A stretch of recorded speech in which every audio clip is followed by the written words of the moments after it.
Hello students, welcome to Magnet Brains. कैसे हैं आप सभी लोग? आई होप आप सब बढ़िया होंगे। आज की वीडियो स्टार्ट करने से पहले मैं आपको बता देती हूँ, मैग्नेट ब्रेन्स आपको प्रोवाइड कराता है free of cost quality education from class के टू क्लास 12। जी हाँ, सही सुना आपने। किंडरगार्टन से लेकर क्लास 12 तक की कराई जाती है आपको कंप्लीट एजुकेशन, वो भी फ्री ऑफ कॉस्ट प्रोवाइड।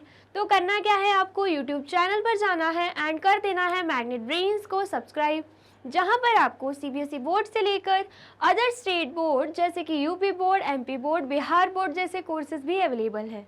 यहां तक कि आपको प्रैक्टिस क्वेश्चंस भी यहां पर सॉल्व कराए जाते हैं।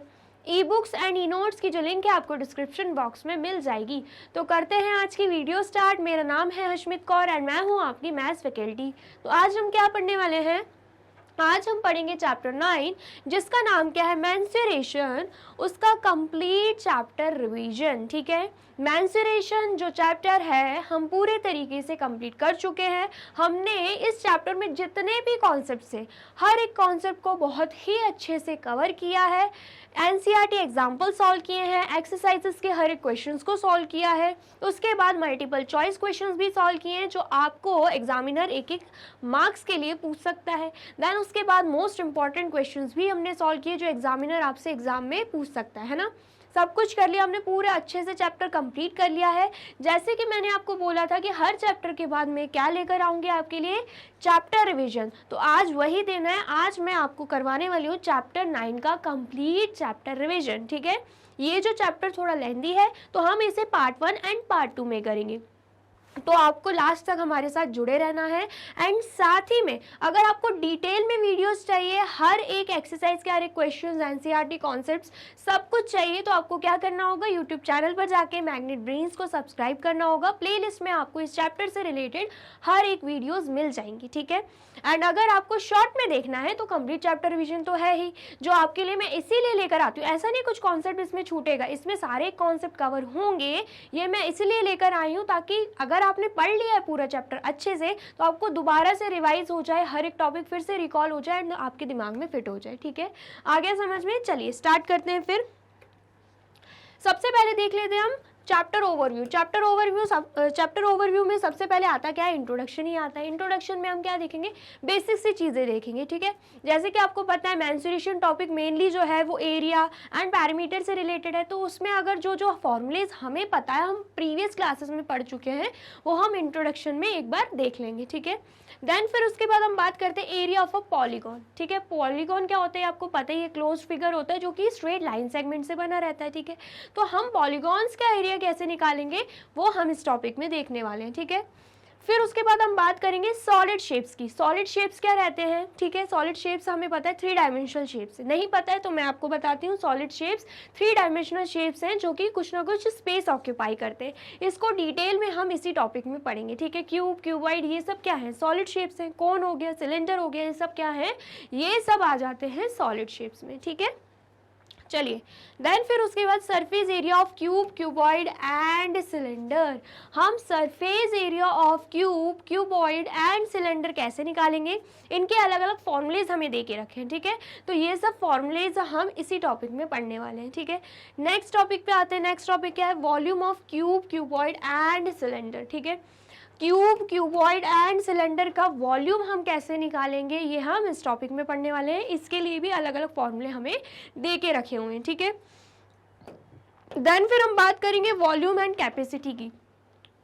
अब ये वॉल्यूम एंड कैपेसिटी में बहुत सारे लोग कंफ्यूज होते हैं, तो इन दोनों का डिफरेंस क्या है ये हम इसी टॉपिक में पढ़ेंगे। ठीक है, साथ ही में हम करेंगे कुछ एनसीईआरटी एग्जाम्पल सॉल्व, है ना। एनसीईआरटी एग्जाम्पल सॉल्व करना भी बहुत ही ज़्यादा ज़रूरी है।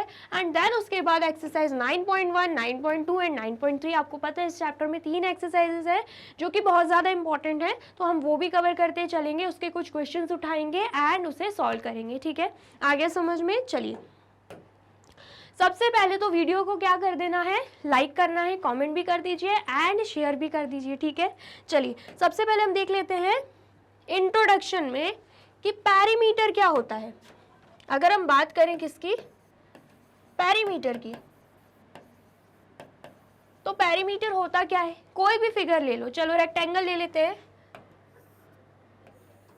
हमने ये क्या ले लिया, रेक्टेंगल। तो ये जो रेक्टेंगल की हमें बाउंड्रीज दिख रही है ना, जो मैं रेड आउटलाइन से मार्क कर रही हूँ, ये जो बाउंड्रीज दिख रहे हैं इसे हम क्या कहते हैं, इसे ही हम पेरीमीटर कहते हैं। क्या कहते हैं हम? पेरीमीटर। ठीक है, फिर अगर हम बात करते हैं एरिया की, तो एरिया क्या होता है?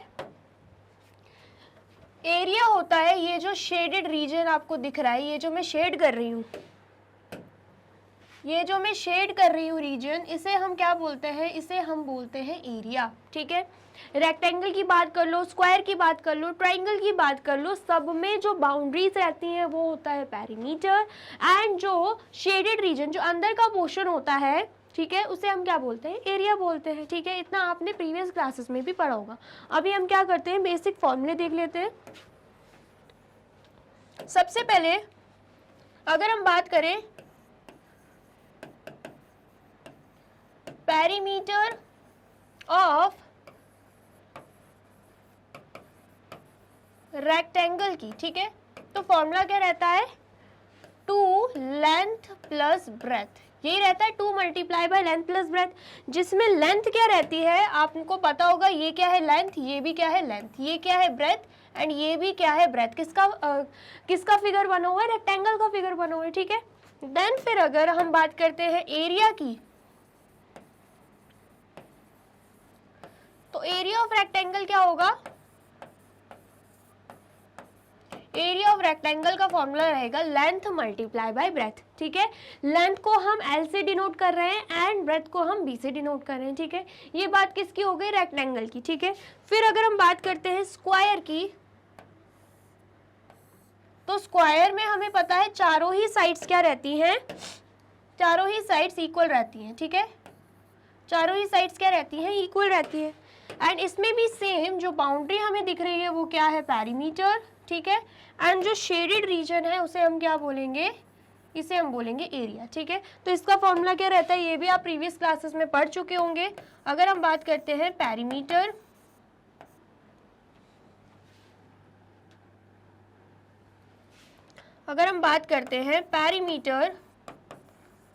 ऑफ स्क्वायर की, तो फॉर्मूला रहता है 4 multiply by side.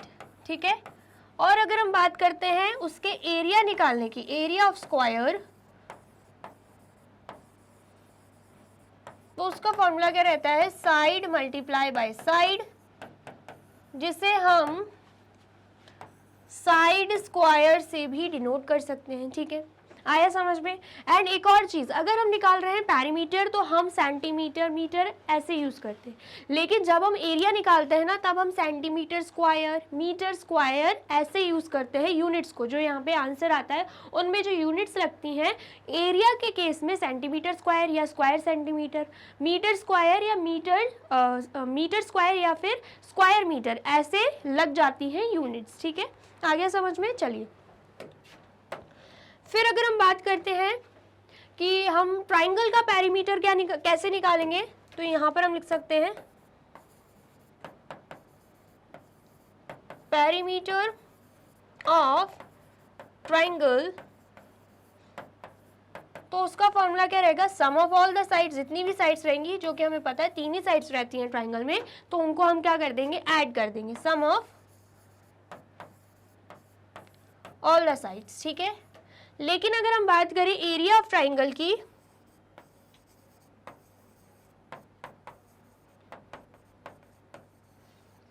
Area of triangle की बात करें जिसमें हमें हाइट भी दे के रखी है, तो half multiply by base multiply by height, ये होता है ट्राइंगल का एरिया निकालने का फॉर्मूला। ठीक है, ये क्या होता है? ट्राइंगल का एरिया निकालने का फॉर्मूला। ठीक है, ट्राइंगल में भी सेम यही रहेगा, जो बाउंड्रीज है वो हो जाएगा पेरीमीटर, एंड अंदर का जो रीजन है उसे हम क्या बोलेंगे? एरिया बोलेंगे। ठीक है, इतना आगे आपको समझ में आया है तो आप इसे नोट डाउन कर लीजिए।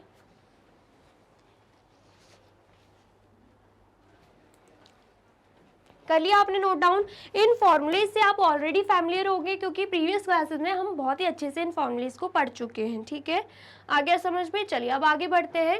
एरिया ऑफ पॉलीगॉन, अब हम देखेंगे एरिया ऑफ पॉलीगॉन हम कैसे निकाल सकते हैं।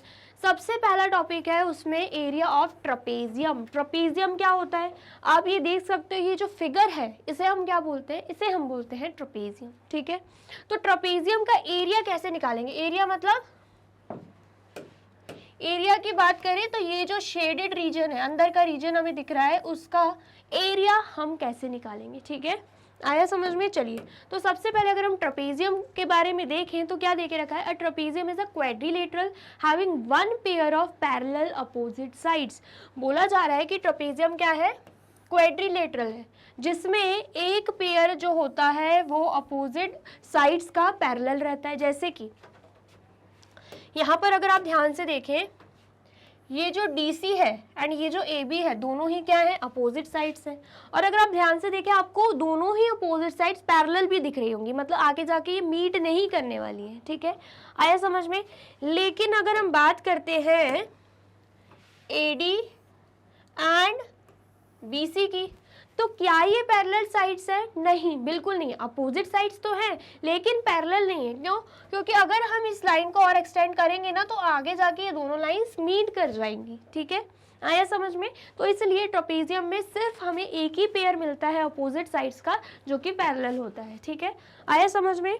चलिए, In the given figure ABCD is a trapezium in which AB parallel DC, वही बात बोली गई है कि इस फिगर में ABCD क्या है, ट्रपेजियम है, जिसमें AB जो है वो DC के पैरेलल है। ठीक है, Each of the two parallel sides of a trapezium is called its base, मतलब DC एंड AB दोनों ही क्या है, पैरेलल साइड्स है ट्रपेजियम की, दोनों को ही हम क्या लेकर चल सकते हैं, बेस लेकर चल सकते हैं ट्रपेजियम का। ठीक है, Thus AB and DC are the bases of trapezium ABCD, इसलिए हम क्या करेंगे, AB and DC को क्या बोलेंगे, बेस बोलेंगे, वो भी ट्रपेजियम ABCD का। ठीक है, आया इतना समझ में। चलिए, ड्रॉ CF परपेंडिकुलर AB, बोला जा रहा है कि हमें क्या करना है, अब CF परपेंडिकुलर खींचना है, वो भी किसके, AB के। ठीक है, आ गया समझ में। अब ये जो CF है ये क्या है, परपेंडिकुलर है AB के, मतलब ये जो एंगल बनेगा वो 90 डिग्री का बनेगा। मतलब ये जो CF है वो क्या हो जाएगी, ट्रपेजियम की हाइट हो जाएगी। क्या हो जाएगी, हाइट। ठीक है, फिर उसके बाद सिमिलरली DE परपेंडिकुलर AB। अब ये जो DE है ये किसके परपेंडिकुलर है, AB के ही परपेंडिकुलर है, मतलब यहाँ पर भी 90 डिग्री का एंगल बनेगा। ठीक है, इसका मतलब क्या है, DE भी क्या है, हाइट है, एंड CF भी क्या है, हाइट है यहाँ पे। ठीक है, आ गया समझ में। आया है तो आप जल्दी से इसे नोट डाउन कर लीजिए। कर लिया आपने नोट डाउन। चलिए, अब नेक्स्ट देखते हैं, let CF is equal to DE is equal to height. बोला जा रहा है कि DE जो है वो CF के इक्वल है एंड दोनों ही क्या है, हाइट्स है। ठीक है, ये हमसे बोला जा रहा है। H is called the height और एल्टीट्यूड ऑफ ट्रपेजियम ABCD। बोला जा रहा है कि ये जो H है ना, ये हाइट है, या फिर हम इसे एल्टीट्यूड भी बोल सकते हैं ट्रपेजियम का। ठीक है, A trapezium ABCD is said to be an isosceles trapezium if its non-parallel sides AD BC are equal। अब हमसे ये बोला जा रहा है कि एक ट्रपेजियम को या फिर इसी ट्रपेजियम को अगर हम लेते हैं ABCD को, इसे हम आइसोसेलेस ट्रपेजियम कब बोलेंगे, जब नॉन पैरेलल साइड्स जो है ना, जैसे कि AD एंड BC हमें पता है नॉन पैरेलल साइड्स है क्योंकि आगे जाके मीट कर जाएंगी। ठीक है, तो अगर ये दोनों साइड्स इक्वल है, मतलब AD और BC इक्वल है, तब जाके हम ट्रपेजियम को क्या बोलेंगे, ट्रपेजियम को बोलेंगे आइसोसेलेस ट्रपेजियम। मतलब अगर ये 4 सेंटीमीटर है AD तो BC भी 4 सेंटीमीटर है, मतलब दोनों ही नॉन पैरेलल साइड जो है वो इक्वल है ना, तब जाके हम इस ट्रपेजियम को क्या बोलेंगे, आइसोसेलेस ट्रपेजियम बोलेंगे। ठीक है, इतना आया समझ में। चलिए, area of a trapezium.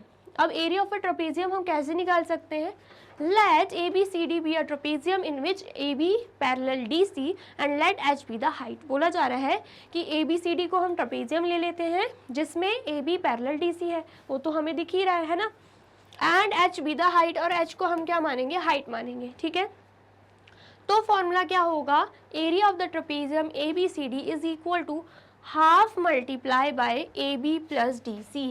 Half multiply by AB plus DC बोला जा रहा है, मतलब sum of the parallel sides. ये क्या हो रहा है, ये हो रहा है sum of the parallel sides, जो पैरेलल साइड्स है ना उनको हम क्या कर रहे हैं, ऐड कर रहे हैं, ठीक है। Then bracket close, multiply by height, उसके बाद हम हाइट को मल्टीप्लाई कर रहे हैं, ठीक है। एंड यहाँ पर लिखा हुआ है स्क्वायर यूनिट। स्क्वायर यूनिट मतलब हमें कुछ भी यूनिट दे के रखिए, मीटर में या सेंटीमीटर में, हम क्या करेंगे, एरिया निकाल रहे हैं तो सेंटीमीटर स्क्वायर हो जाएगा, जिसे हम स्क्वायर सेंटीमीटर भी लिख सकते हैं, ठीक है। आ गया समझ में। तो ऐसे हम क्या कर सकते हैं, किसी भी ट्रेपेजियम का एरिया निकाल सकते हैं, ठीक है। इतना आया, समझ में आया है तो जल्दी से नोट डाउन कर लीजिए। कर लिया आपने नोट डाउन, और वीडियो अच्छी लग रही है तो क्या करना है आपको, फटाफट से लाइक कमेंट एंड शेयर करना है, ठीक है। चलिए अब नेक्स्ट क्या है, we split a quadrilateral into triangles and find its area. अब हम क्या कर रहे हैं, एक क्वाड्रिलेटरल को ट्राइंगल्स में स्प्लिट कर रहे हैं, डिवाइड कर रहे हैं, and find its area, and then उस क्वाड्रिलेटरल का एरिया फाइंड आउट कर रहे हैं, ठीक है। Similar method can be use to find the area of a polygon. और ऐसा ही मैथड हम क्या कर सकते हैं, यूज कर सकते हैं जब हमें एरिया ऑफ अ पॉलीगॉन निकालना हो, ठीक है। आया समझ में। Observe the following for a pentagon shown in figure. तो हमें क्या करना है, ये जो फिगर दिख रहा है ना उसमें इस चीज को ऑब्जर्व करना है, ठीक है। सबसे पहले तो अगर हम बात करें क्वाड्रिलेटरल की तो वो क्या है, ये जो ABCD दिख रहा है ना, ये क्या है, ये क्वाड्रिलेटरल है, ठीक है। और अगर आप ध्यान से देखिए आपको दिख रहा होगा कि यहाँ पर एक ये ट्राइंगल, एक ये ट्राइंगल, दो ट्राइंगल में डिवाइड कर दिया गया है किसे, क्वाड्रिलेटरल को, है ना। तो ऐसे हम क्या कर सकते हैं, क्वाड्रिलेटरल को स्प्लिट करके ट्राइंगल्स में उसका एरिया निकाल सकते हैं, ठीक है। ये तो बात हो गई किसकी, क्वाड्रिलेटरल की। लेकिन अगर हमें पॉलीगॉन दे के रखा है, जैसे कि अगर हम इस पूरे फिगर को देखें, ये फिगर किसका है, ये फिगर है पेंटागन का। किसका फिगर है, पेंटागन, ठीक है, जिसे हम पॉलीगॉन भी बोलेंगे। अगर हमें इसका एरिया निकालना है तो हम क्या करेंगे, तब भी हम उस पेंटागन को, उस पॉलीगॉन को स्प्लिट कर सकते हैं ट्राइंगल्स में, ठीक है। आ गया समझ में। अब देख सकते हो यहाँ पर हमने क्या किया है, सबसे पहले तो AD line and AC line को जोड़ दिया। ये दोनों ही क्या है, दोनों ही डायगोनल्स हैं, ठीक है। पेंटागन को हमने डिवाइड कर दिया है यहाँ पे, ठीक है। एंड हमें ट्राइंगल्स भी दिख रहे होंगे, एक ट्राइंगल ये है, दूसरा ये है, तीसरा ये, तीन ट्राइंगल्स में ये जो पॉलीगॉन है वो डिवाइड हो चुका है, ठीक है। आया समझ में। तो यहाँ पर क्या देखे रखा है, by constructing two diagonals AC and AD the pentagon ABCD is divided into 3 parts. जब हमने AC एंड AD डायगोनल्स को क्या कर दिया, कनेक्ट कर दिया, तो हम क्या देख रहे हैं, ये जो पेंटागन है ये 3 पार्ट्स में डिवाइड हो चुका है, मैंने आपको बताया जस्ट अभी। So area of ABCD is equal to area of triangle ABC plus area of triangle ACD plus area of triangle AED। तो इसका मतलब क्या है, अगर हमें पूरे ही पेंटागन का एरिया निकालना है तो हम क्या करेंगे, सबसे पहले इस ट्राइंगल का एरिया निकालेंगे, प्लस कर देंगे इस ट्राइंगल के एरिया से, देन प्लस कर देंगे इस ट्राइंगल के एरिया से, ठीक है। आ गया समझ में। चलिए देखते हैं एक बार। सबसे पहले तो अगर हमें निकालना है क्या, अगर हमें निकालना है एरिया ऑफ पेंटागन, जो कि हमें क्या देके रखा है, ABCDE, ठीक है। तो हमने तो उसे 3 पार्ट्स में डिवाइड कर ही दिया है, ठीक है। यहाँ पर H1 हाइट है, ठीक है, इस ट्राइंगल की, H2 हाइट है इस ट्राइंगल की, H3 हाइट है इस ट्राइंगल की, ठीक है। आ गया समझ में। तो हमें पता है जब हम तीनों ही ट्राइंगल्स के एरिया को ऐड कर देंगे तब जाके हमें इस पूरे पॉलीगॉन, पूरे पेंटागन का एरिया मिल जाएगा। तो वही चीज़ बोली जा रही है, जब हमें पेंटागन का एरिया निकालना है तो हमें एरिया ऑफ ट्राइंगल, कौन सा ट्राइंगल लेंगे, सबसे पहला ट्राइंगल ABC, ठीक है। Area of triangle ABC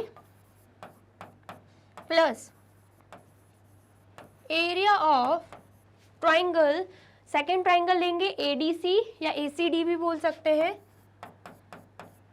plus area of, अब तीसरा ट्राइंगल ले लेंगे AED, area of triangle AED,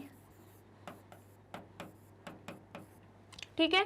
इतना आया समझ में। तो सबसे पहले अगर हम बात करते हैं एरिया ऑफ ट्राइंगल ABC की, तो इसमें ट्राइंगल का एरिया तो जस्ट मैंने आपको बताया, अगर हमें ट्राइंगल का एरिया निकालना है तो कौन सा फॉर्मूला पुट करना है, half multiply by base multiply by height, है ना। तो हाफ मल्टीप्लाई बाय, अगर हम बेस की बात करें, हमें पता है h1 जो हाइट है वो AC पर है, तो AC क्या हो जाएगा, बेस हो जाएगा। तो यहाँ पर बेस की जगह हम AC लिख देंगे, मल्टीप्लाई बाय हाइट क्या हो जाएगी h1, ठीक है। प्लस नेक्स्ट अगर हम बात करते हैं ACD ट्राइंगल की, तो यहाँ पर जो हाइट 2 बनी हुई है वो AD पे बनी हुई है, तो AD क्या हो जाएगा, बेस, मतलब हाफ मल्टीप्लाई बाय बेस होता है तो हाफ मल्टीप्लाई बाय AD कर देंगे, मल्टीप्लाई बाय हाइट होता है तो H2 यहाँ पे लिख देंगे, ठीक है।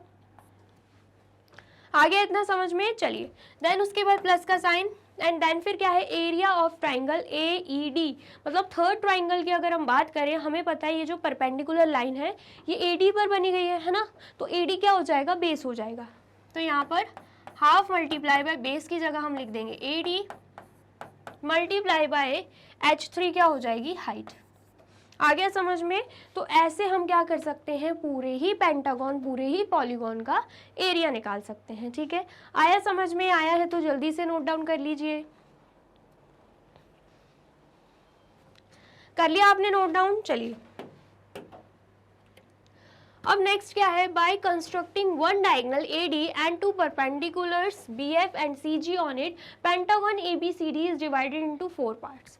अब क्या बोला जा रहा है, सेम हम इसी फिगर को ले रहे हैं, ये प्रीवियस फिगर है ना, ये पुराना फिगर, उसी को ले रहे हैं हम, लेकिन इस बार हम 3 पार्ट्स में नहीं, इस बार हम 4 पार्ट्स में डिवाइड कर रहे हैं। आप देख सकते हो 4 पार्ट्स में डिवाइड हो चुका है, जिसमें पहले हमें क्या दिख रहा है, ट्राइंगल ABF, है ना। दूसरा हमें क्या दिख रहा है, दूसरा हमें ट्रपेजियम दिख रहा है BCGF, ठीक है।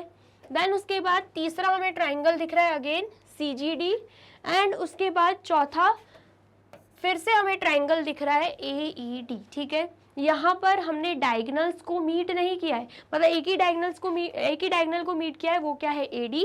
बाकी यहाँ पर perpendicular BF and CG line खींची गई है, जिससे क्या हुआ है, ये जो पॉलीगॉन, ये जो पेंटागन है वो 4 पार्ट्स में डिवाइड हो गया। पहले 3 पार्ट्स में हो रहा था, अब हम 4 पार्ट्स में कर रहे हैं, ठीक है।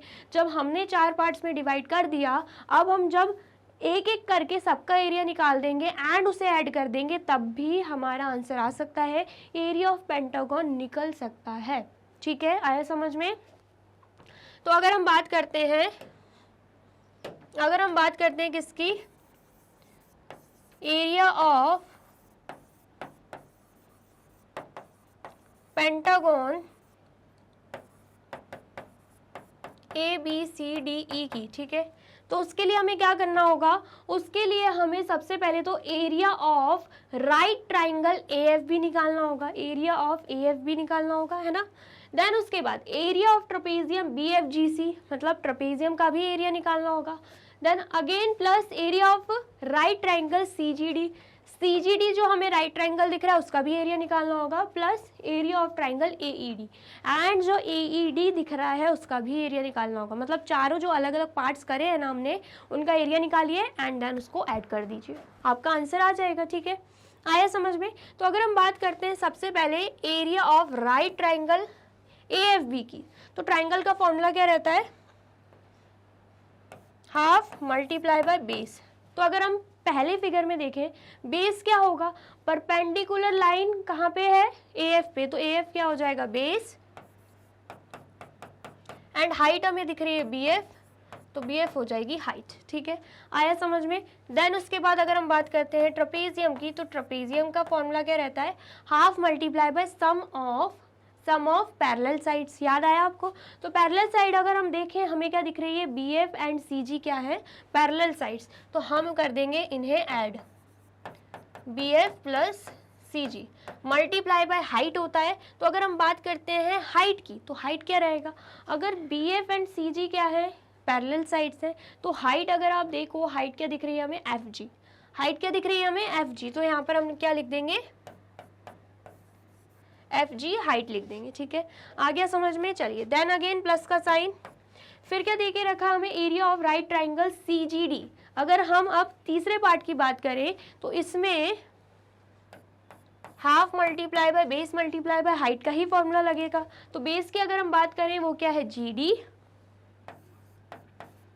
एंड अगर हम बात करते हैं हाइट की, हाइट क्या है CG, ठीक है, प्लस अगेन फिर क्या है एरिया ऑफ ट्राइंगल AED। तो अगर हम इस ट्राइंगल की बात करते हैं तो इसमें हमें क्या दिख रहा है, सेम यही फॉर्मूला लगेगा, half multiply by base. Base हमें क्या दिख रहा है, AD दिख रहा है, क्योंकि ये जो परपेंडिकुलर लाइन है ये AD पर बनी हुई है, ठीक है। तो बेस हो जाएगा AD मल्टीप्लाई बाय हाइट। तो अगर हम हाइट की बात करें तो हाइट क्या है, ये h क्या हो जाएगी, हाइट हो जाएगी, तो यहाँ पर हम लिख देंगे मल्टीप्लाई बाय h, ठीक है। आ गया समझ में। तो चारों पार्ट्स का एरिया हम निकाल लेंगे इस फॉर्मूले से एंड देन ऐड कर देंगे, तब भी हमारा पूरे इस फिगर का क्या आ जाएगा, एरिया आ जाएगा, ठीक है। जब 3 पार्ट्स में डिवाइड किया था तब भी आ सकता है, 4 पार्ट्स में डिवाइड करके कर रहे हैं तब भी हमारा आंसर आ जाएगा, ठीक है। आ गया समझ में, आया है तो जल्दी से नोट डाउन कर लीजिए।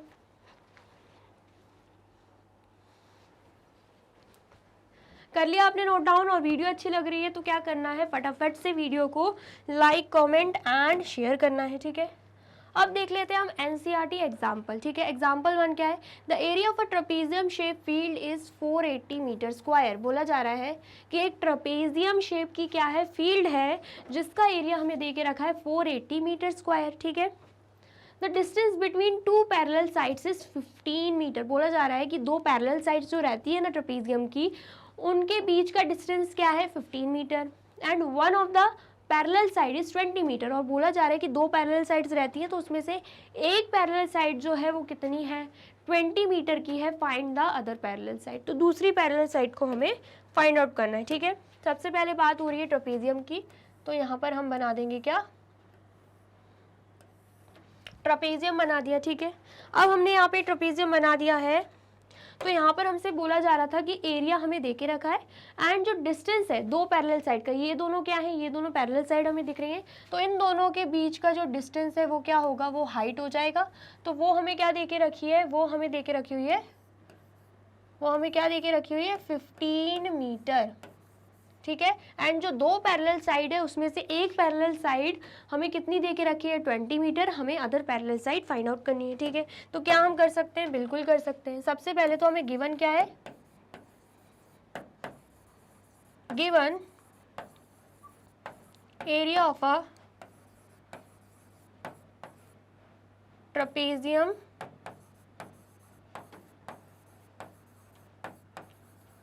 शेप्ड फील्ड क्या हो जाएगा, 480 मीटर स्क्वायर, ठीक है। आया समझ में। देन उसके बाद हमें हाइट दे के रखिए, डायरेक्टली हम क्या लिख सकते हैं, हमें हाइट दे के रखिए, कितनी हाइट दे के रखिए, 15 मीटर, ठीक है। उसके बाद one of the parallel sides,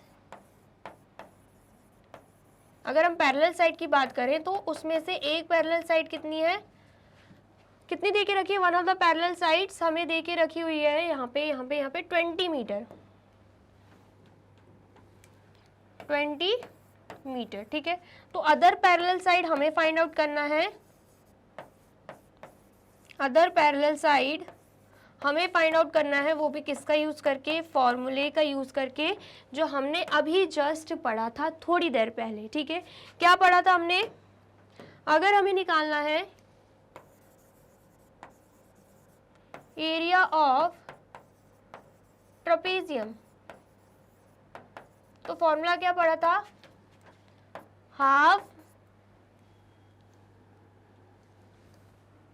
half multiply by sum of parallel sides,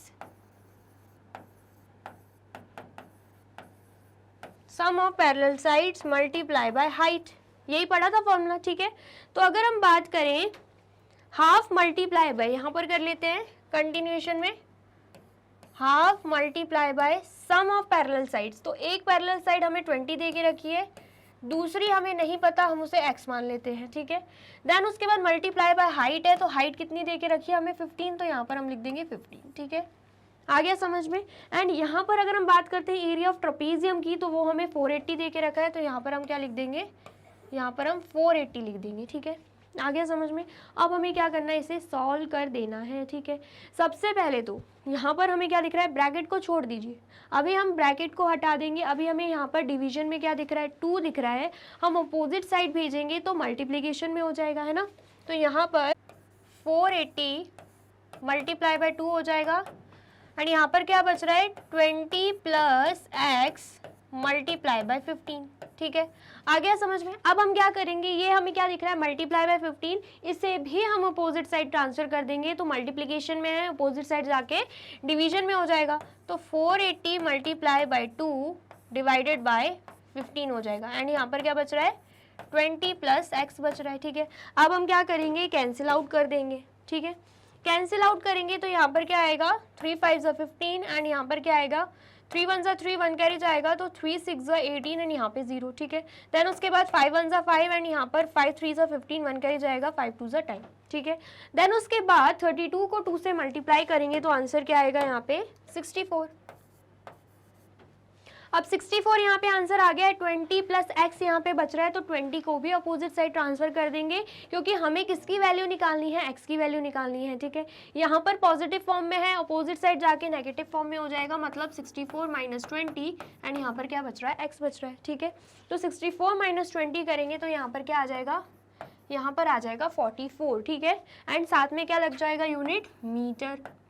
तो x की वैल्यू क्या आ गई है यहाँ पे, 44 मीटर, एंड x हमने किसको माना था, अदर पैरेलल साइड को माना था, ठीक है। तो इसका मतलब क्या है, अदर पैरेलल साइड क्या आ गई है, 44 मीटर आ गई है, ठीक है। इतना आ गया समझ में।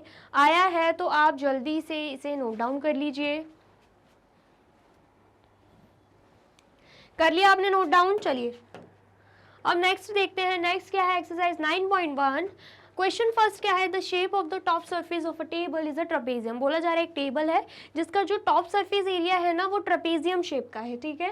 Find its area of its parallel sides if its parallel sides are 1 metre and 1.2 metre and perpendicular distance between them is 0.8 metre. बोला क्या जा रहा है कि हमें फाइंड आउट क्या करना है, एरिया फाइंड आउट करना है, किसका, ट्रेपेजियम का, top surface of a table जो कि ट्रेपेजियम शेप में, उसका एरिया फाइंड आउट करना है, जिसकी अगर हम बात करें पैरेलल साइड्स की तो वो हमें क्या दे के रखी है, 1 मीटर 1.2 मीटर, एंड दोनों के बीच का डिस्टेंस मतलब ये जो हाइट है वो कितनी दे के रखी हुई है, 0.8 मीटर, ठीक है। आगे समझ में। तो क्या हम निकाल सकते हैं, बिल्कुल निकाल सकते हैं, ठीक है। सबसे पहले अगर हम बात करें area of trapezium shaped table, तो फॉर्मूला क्या रहेगा, half multiply by sum of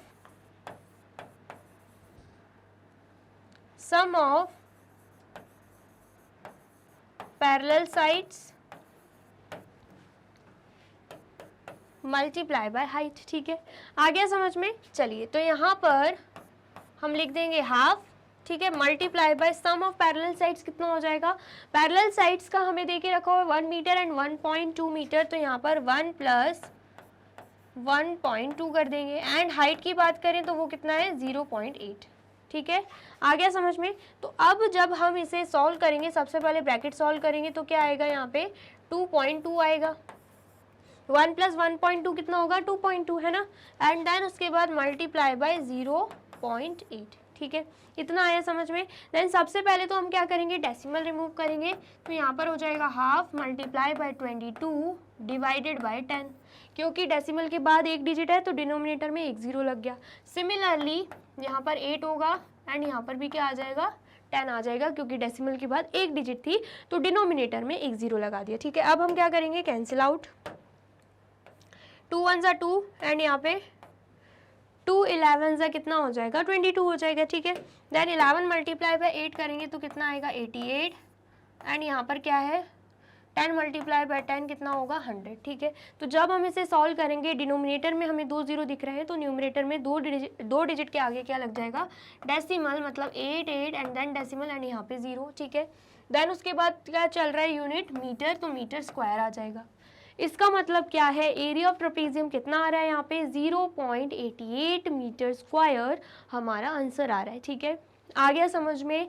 आया है तो जल्दी से नोट डाउन कर लीजिए। कर लिया आपने नोट डाउन? चलिए नेक्स्ट देखते हैं। नेक्स्ट क्या है यहाँ पे, क्वेश्चन थर्ड क्या है, length of the fence of a trapezium shape field ABCD is 120 metre. क्या बोला जा रहा है कि length of the fence of the trapezium shaped field is 120 metre. मतलब एक ट्रेपेजियम शेप फील्ड है जिसको हम फेंस कर रहे हैं। ठीक है, फेंस कर रहे हैं मतलब बाउंड्रीज पे ही फेंस होता है।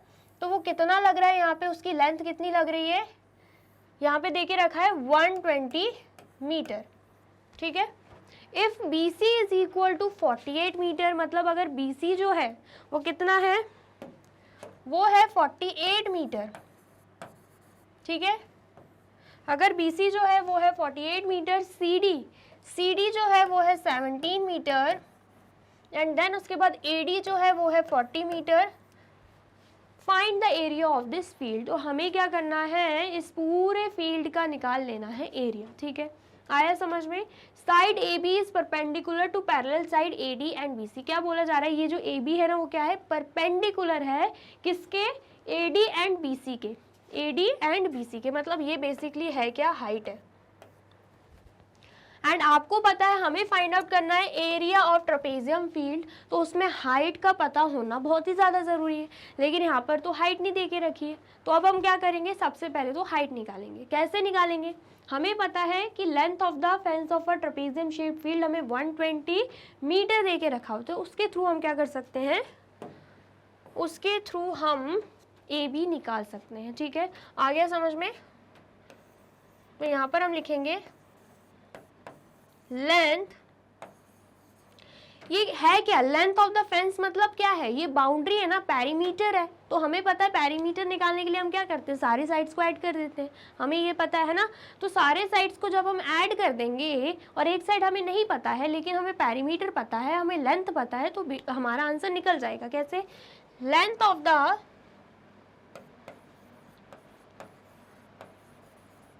फेंस ऑफ a trapezium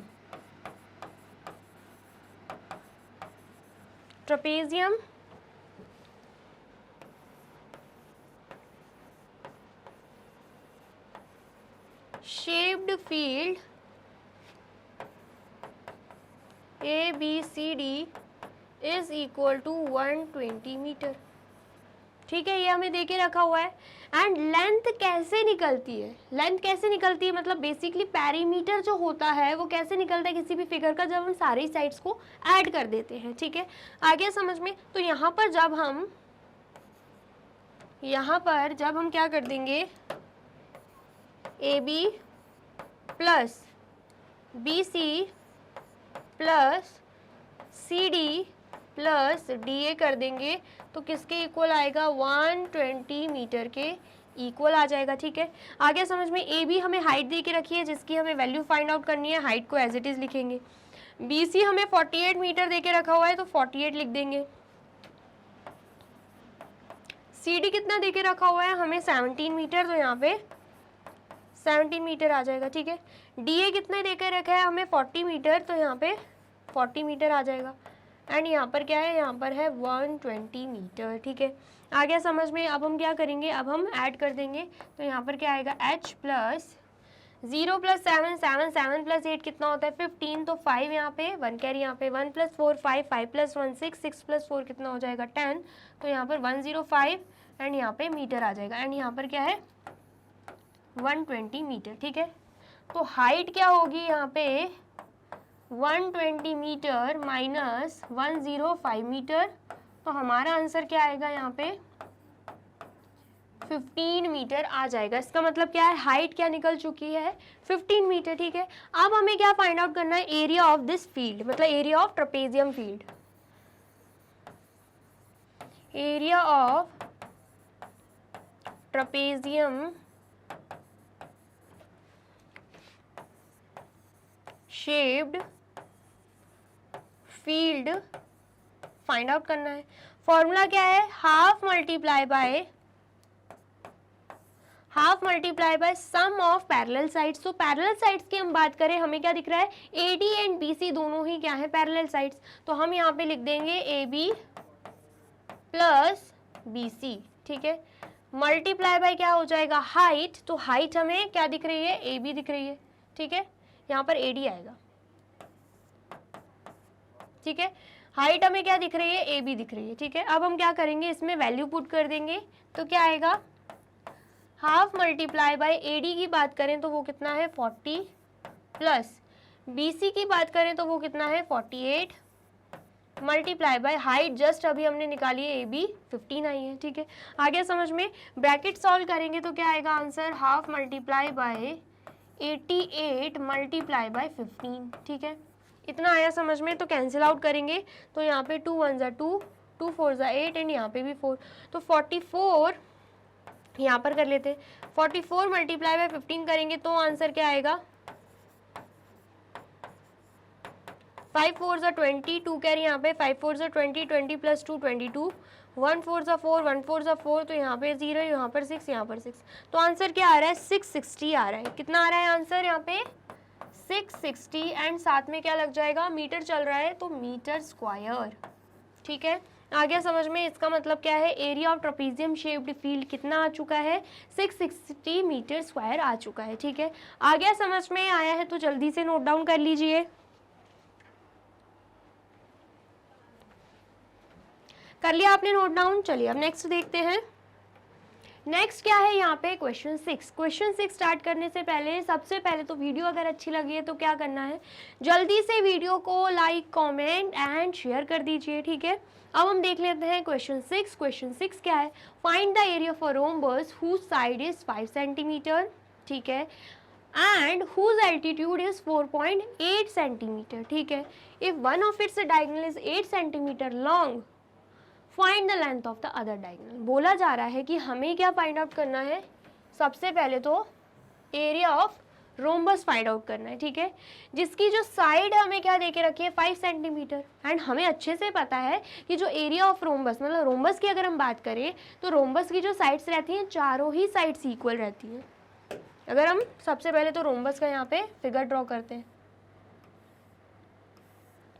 ये हमने रोम्बस का फिगर ड्रॉ कर लिया, ठीक है। तो हमें क्या पता है, रोम्बस की चारों ही साइड्स इक्वल रहती है, मतलब अगर ये 5 सेंटीमीटर, ये भी 5 सेंटीमीटर, ये भी 5 होगी एंड ये भी 5 होगी, ठीक है। एंड एल्टीट्यूड की बात करें, एल्टीट्यूड मतलब क्या होता है, हाइट। तो हमें वो कितनी दे के रखी हुई है, 4.8 सेंटीमीटर। मतलब अगर यहाँ पर हम हाइट बना दें तो वो कितनी दे के रखी हुई है, एल्टीट्यूड मतलब हाइट, वो हमें दे के रखी हुई है 4.8 सेंटीमीटर।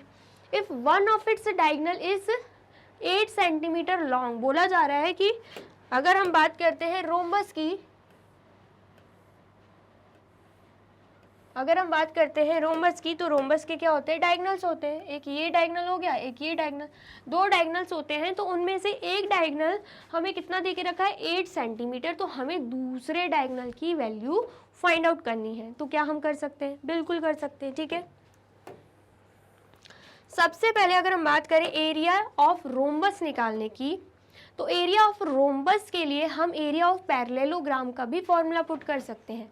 ऐसा क्यों, क्योंकि आपने अंडरस्टैंडिंग क्वाड्रिलेटरल वाला चैप्टर पढ़ा होगा, चैप्टर 3 है जो आपका है ना, तो उसमें हमने क्या पढ़ा था, जो रोम्बस होता है वो भी एक तरीके का क्या होता है, पैरेललोग्राम ही होता है, ठीक है।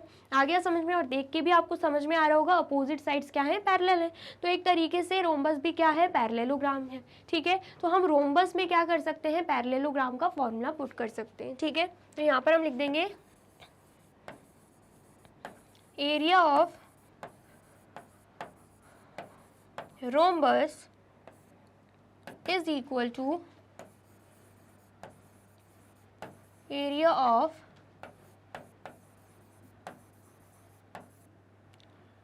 पैरेललोग्राम, ठीक है। आ गया समझ में। तो एरिया ऑफ पैरेललोग्राम का फॉर्मूला क्या होता है, ये आपने प्रीवियस क्लास में भी पढ़ा होगा, बेस मल्टीप्लाई बाय हाइट। क्या फॉर्मूला होता है, बेस मल्टीप्लाई बाय हाइट, ठीक है। तो अगर हम बात करें किसकी, बेस की, बेस की बात करें, हम इसे पैरेललोग्राम मान रहे हैं। बेस की बात करें तो अगर हम कोई भी साइड को बेस ले लें, हमें ये पता है रोम्बस में सारी साइड्स क्या होती हैं, इक्वल होती हैं, तो बेस किसे भी मान लो, आना क्या है 5 ही आना है, क्योंकि साइड हमें 5 सेंटीमीटर दे के रखी है। तो यहाँ पर हम क्या लिख देंगे 5 सेंटीमीटर। और अगर हम बात करते हैं हाइट की, तो यहाँ पे एल्टीट्यूड कितना दे के रखा है 4.8 सेंटीमीटर, तो हाइट की जगह हम क्या लिख देंगे 4.8 सेंटीमीटर। ठीक है, इतना आ गया आपको समझ में। अब हम क्या करेंगे, मल्टीप्लाई कर देंगे। तो 4.8 मल्टीप्लाई बाय 5 कर रहे हैं, तो आंसर क्या आ रहा है 5 8 ज़ा 40, 4 कह रही है यहाँ पे, 5 4 ज़ा 20, 20 प्लस 4 कितना हो जाएगा 24, यहाँ पे डेसिमल लग जाएगा, मतलब बेसिकली आंसर क्या आ रहा है 24 आ रहा है। तो यहाँ पर हम लिख देंगे 24 सेंटीमीटर स्क्वायर। इसका मतलब क्या है, एरिया ऑफ रोम्बस कितना आया है 24 सेंटीमीटर स्क्वायर आया है। ठीक है, इतना आ गया समझ में। चलिए, अब एरिया ऑफ रोम्बस निकाल लिया है, अब हमें क्या निकालना है, अब हमें रोम्बस की दूसरी डायगोनल की लेंथ निकालनी है। ठीक है, तो अगर आपने अच्छे से पढ़ा होगा या फिर नहीं भी पढ़ा है, तो मैं आपको बता देती हूँ कि जो एरिया ऑफ रोम्बस होता है ना, उसका एक और फॉर्मूला होता है। क्या होता है एरिया ऑफ रोम्बस का formula, half multiply bye diagonal 1 multiply by diagonal 2। हम इसके थ्रू भी क्या कर सकते हैं, एरिया ऑफ रोम्बस निकाल सकते हैं। ठीक है, तो एरिया ऑफ रोम्बस तो हम ऑलरेडी निकाल चुके हैं 24, तो वो हम यहाँ पे लिख देंगे 24, हाफ यहाँ पर लिख देंगे। डायगोनल 1 की बात करें तो एक डायगोनल हमें कितनी दे के रखी है 8, दूसरी डायगोनल हमें नहीं पता, हम उसे x ले लेंगे। ठीक है, इतना आया समझ में। अब हम क्या करेंगे, कैंसिल आउट, तो यहाँ पे 2 1 ज़ा 2, 2 4 ज़ा 8 आएगा। ठीक है, आ गया समझ में। तो 4 को भेज देंगे हम अपोजिट साइड, तो क्या आ जाएगा 24 डिवाइडेड बाय 4 आ जाएगा, यहाँ पे मल्टीप्लिकेशन में था, अपोजिट साइड जाके डिवीजन में हो गया, एंड यहाँ पर क्या है, यहाँ पर x है। ठीक है, अब हम कैंसिल आउट करेंगे, तो यहाँ पर क्या होगा 4 1 ज़ा 4, ठीक है, एंड यहाँ पर क्या होगा 4 6 ज़ा 24। तो जो दूसरी डायगोनल है वो कितनी आ रही है, यहाँ पे वो आ रही है 6 सेंटीमीटर, मतलब x की वैल्यू आ रही है 6 सेंटीमीटर, और ये क्या है, ये है दूसरी डायगोनल, डायगोनल 2। ठीक है, आ गया समझ में। तो ये रहा हमारा आंसर, आप जल्दी से इसे नोट डाउन कर लीजिए। कर लिया आपने नोट डाउन। चलिए अब नेक्स्ट देखते हैं।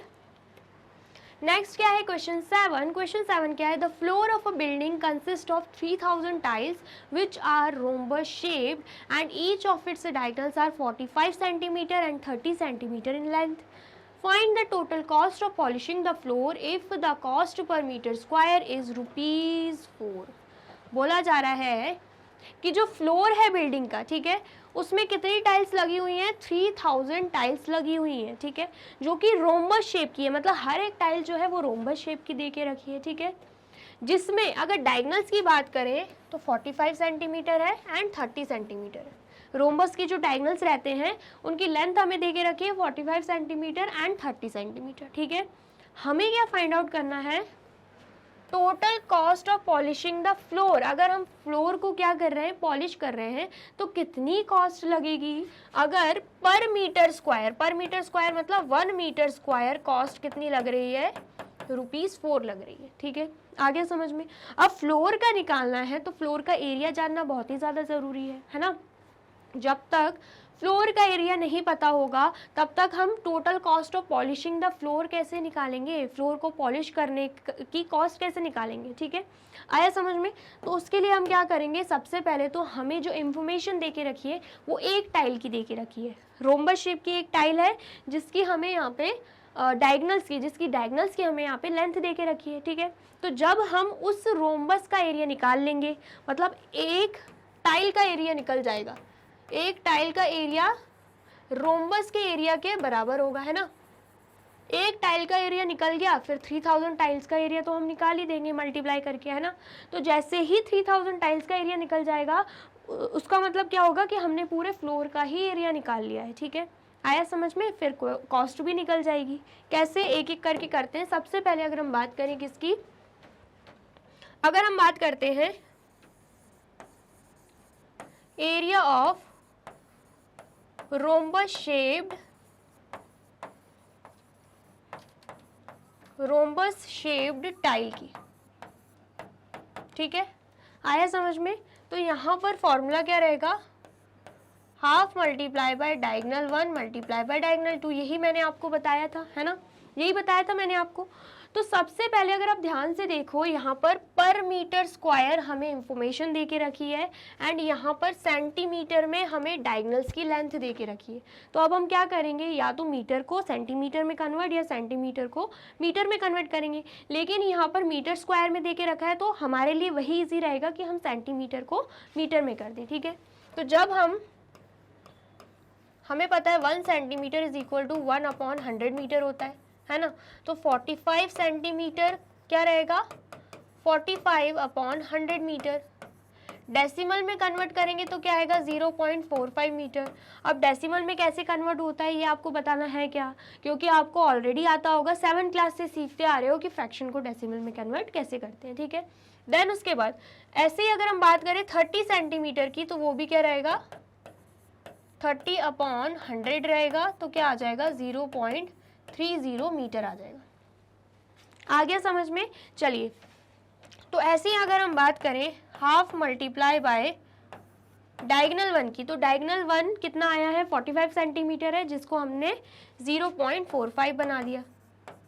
डायगनल 2 की बात करें तो 0.30, ठीक है, आ गया समझ में। अब हम क्या करेंगे, इसे सॉल्व कर देंगे, ठीक है। सबसे पहले तो अगर हम डेसिमल रिमूव कर रहे हैं, यहाँ पर अगर हम डेसिमल रिमूव कर रहे हैं तो क्या आंसर आएगा, 1/2 मल्टीप्लाई बाय, यहाँ पर 45 आएगा, ठीक है, एंड डेसिमल के बाद 2 डिजिट्स हैं तो यहाँ पर 2 0, यहाँ पे 1। सिमिलरली यहाँ पर भी सेम, डेसिमल रिमूव किया तो ऐसे आ जाएगा, है ना, आ गया समझ में। तो यहाँ पर हम कैंसिल आउट कर देंगे, 2 1 2 एंड यहाँ पे 2 15 30, ठीक है, इतना आया समझ में। तो जब हम 45 को 15 से मल्टीप्लाई कर रहे हैं तो आंसर क्या आ रहा है, 5 5 25, 2 कैरी यहाँ पे, 5 4 20, 20 + 2 22 एंड यहाँ पर 5 एंड 1 4 4, यहाँ पर 4 आ जाएगा, ठीक है, इतना आया समझ में। यहाँ पे 5 आएगा, 2 + 5 7, 2 + 4 6, 675 हमारा यहाँ पे आंसर आ रहा है, ठीक है, क्या आ रहा है आंसर, 675। एंड अगर हम नीचे देखते हैं 100 मल्टीप्लाई बाय 100 करेंगे तो क्या आएगा, 4 0 यहाँ पे लग जाएंगे, ठीक है। अब हम डेसिमल में अगर इसे कन्वर्ट करते हैं, अगर हम इसे कर देते हैं डेसिमल में कन्वर्ट, तो हमें पता है डिनोमिनेटर में 4 0 है, तो न्यूमरेटर में लास्ट से काउंट करते हो 4 डिजिट के आगे क्या लग जाएगा, डेसिमल लग जाएगा, है ना।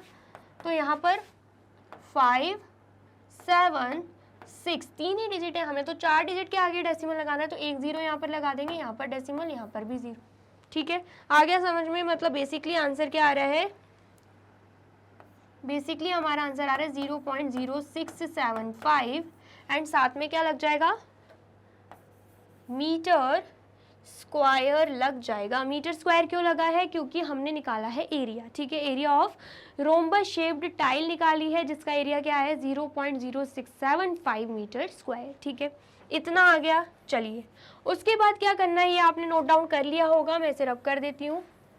उसके बाद हमें एरिया ऑफ फ्लोर निकालना है। अगर हमें निकालना है एरिया ऑफ फ्लोर, ठीक है, 1 टाइल जो है उसका एरिया हमने इतना निकाल लिया है, हमें पता है पूरे फ्लोर में कितनी टाइल्स हैं, 3000 टाइल्स हैं, तो हम क्या करेंगे, मल्टीप्लाई कर देंगे 3000 को इसके एरिया से, ठीक है, आया समझ में। चलिए, तो अगर हमें निकालना है एरिया ऑफ 3000 टाइल्स, तो उसके लिए क्या करना होगा, 3000 मल्टीप्लाई बाय कर देंगे 0.0675 मीटर स्क्वायर, ठीक है, आ गया समझ में। तो मल्टीप्लाई करके देख लेते हैं हम, 675 को जब हम 3 से मल्टीप्लाई कर रहे हैं तो 3 5 15, 1 कैरी यहाँ पे, 3 7 21, 21 + 2 22, 3 6 कितना होगा 18, 18 + 2 कितना हो जाएगा 20, तो क्या आ रहा है आंसर यहाँ पे 2025 आ रहा है एंड 0 कितने हैं यहाँ पे 3 0, तो 3 0 यहाँ पे लग जाएंगे, ठीक है। 4 डिजिट के आगे हमें डेसिमल लगाना है, तो मतलब यहाँ पे डेसिमल आएगा, तो हमारा आंसर क्या बन रहा है 202 202.5 मीटर स्क्वायर। इसका मतलब क्या है, एरिया ऑफ 3000 टाइल्स कितना आया है, 202.5 मीटर स्क्वायर। ठीक है, मतलब बेसिकली हमने एरिया ऑफ फ्लोर निकाल लिया है। अब हम क्या करेंगे, अब हम total cost of polishing the floor निकालेंगे। ठीक है, इतना आ गया समझ में, तो नोट डाउन कर लीजिए। तो यहाँ पे कॉस्ट पर मीटर स्क्वायर कितनी दे के रखी है हमें, ₹4 दे के रखी है। पर मीटर स्क्वायर मतलब 1 मीटर स्क्वायर। ठीक है, तो यहाँ पर सबसे पहले हम लिखेंगे कॉस्ट पर मीटर, या हम डायरेक्टली लिख देंगे 1 मीटर स्क्वायर कितनी हमें दे के रखी है, ₹4। ठीक है, जब 1 मीटर स्क्वायर की कॉस्ट ₹4 लग रही है, ठीक है, एंड हमें पूरे मतलब फ्लोर का एरिया कितना देके रखा है, 202.5 मीटर स्क्वायर, 202.5 मीटर स्क्वायर। तो इसको पॉलिश मतलब पूरे फ्लोर को पॉलिश करने के लिए कितनी कॉस्ट लगेगी, उसके लिए क्या करेंगे, अब हमें 1 मीटर स्क्वायर टू कहाँ पे जाना है, 202.5 मीटर स्क्वायर पे जाना है। तो अब हम क्या करेंगे, मल्टीप्लाई कर देंगे। कैसे, 202.5 मल्टीप्लाई बाय 4 कर देंगे। ठीक है, तो यहाँ पे आंसर क्या आएगा, 4 5 20, 2 कैरी यहाँ पे, 4 2 8, 8 + 2 10, 1 कैरी यहाँ पे, 4 0 0, 0 + 1 1, 4 2 8, एंड यहाँ पे डेसिमल आ जाएगा। तो आंसर कितना आ रहा है, ₹810। इसका मतलब क्या है, पूरे फ्लोर को पॉलिश करने के लिए कितनी कॉस्ट लग जाएगी, ₹810 कॉस्ट लग जाएगी। ठीक है, आ गया समझ में, आया है तो आप इसे नोट डाउन कर लीजिए। कर लिया आपने नोट डाउन, चलिए नेक्स्ट क्या है यहाँ पे, क्वेश्चन 11। क्वेश्चन 11 क्या है, diagram of the adjacent picture frame has outer dimensions is equal to 24 centimetre and 28 centimetre. क्या बोला जा रहा है कि हमें एक फ्रेम, जैसे कि आपके घर में कोई भी पिक्चर लगी होगी, कोई भी फ्रेम लगी होगी, तो आप देख सकते हो कि उसकी जो बाउंड्रीज, उसकी जो फ्रेम होती है ना, वो कुछ ऐसी हमें दिखती है ना। तो उसमें बोला जा रहा है हमें कि जो आउटर डायमेंशंस है, जो आउटर डायमेंशंस है वो हमें 24 एंड 28 सेंटीमीटर दे के रखे हैं, 24 multiply by 28 centimetre.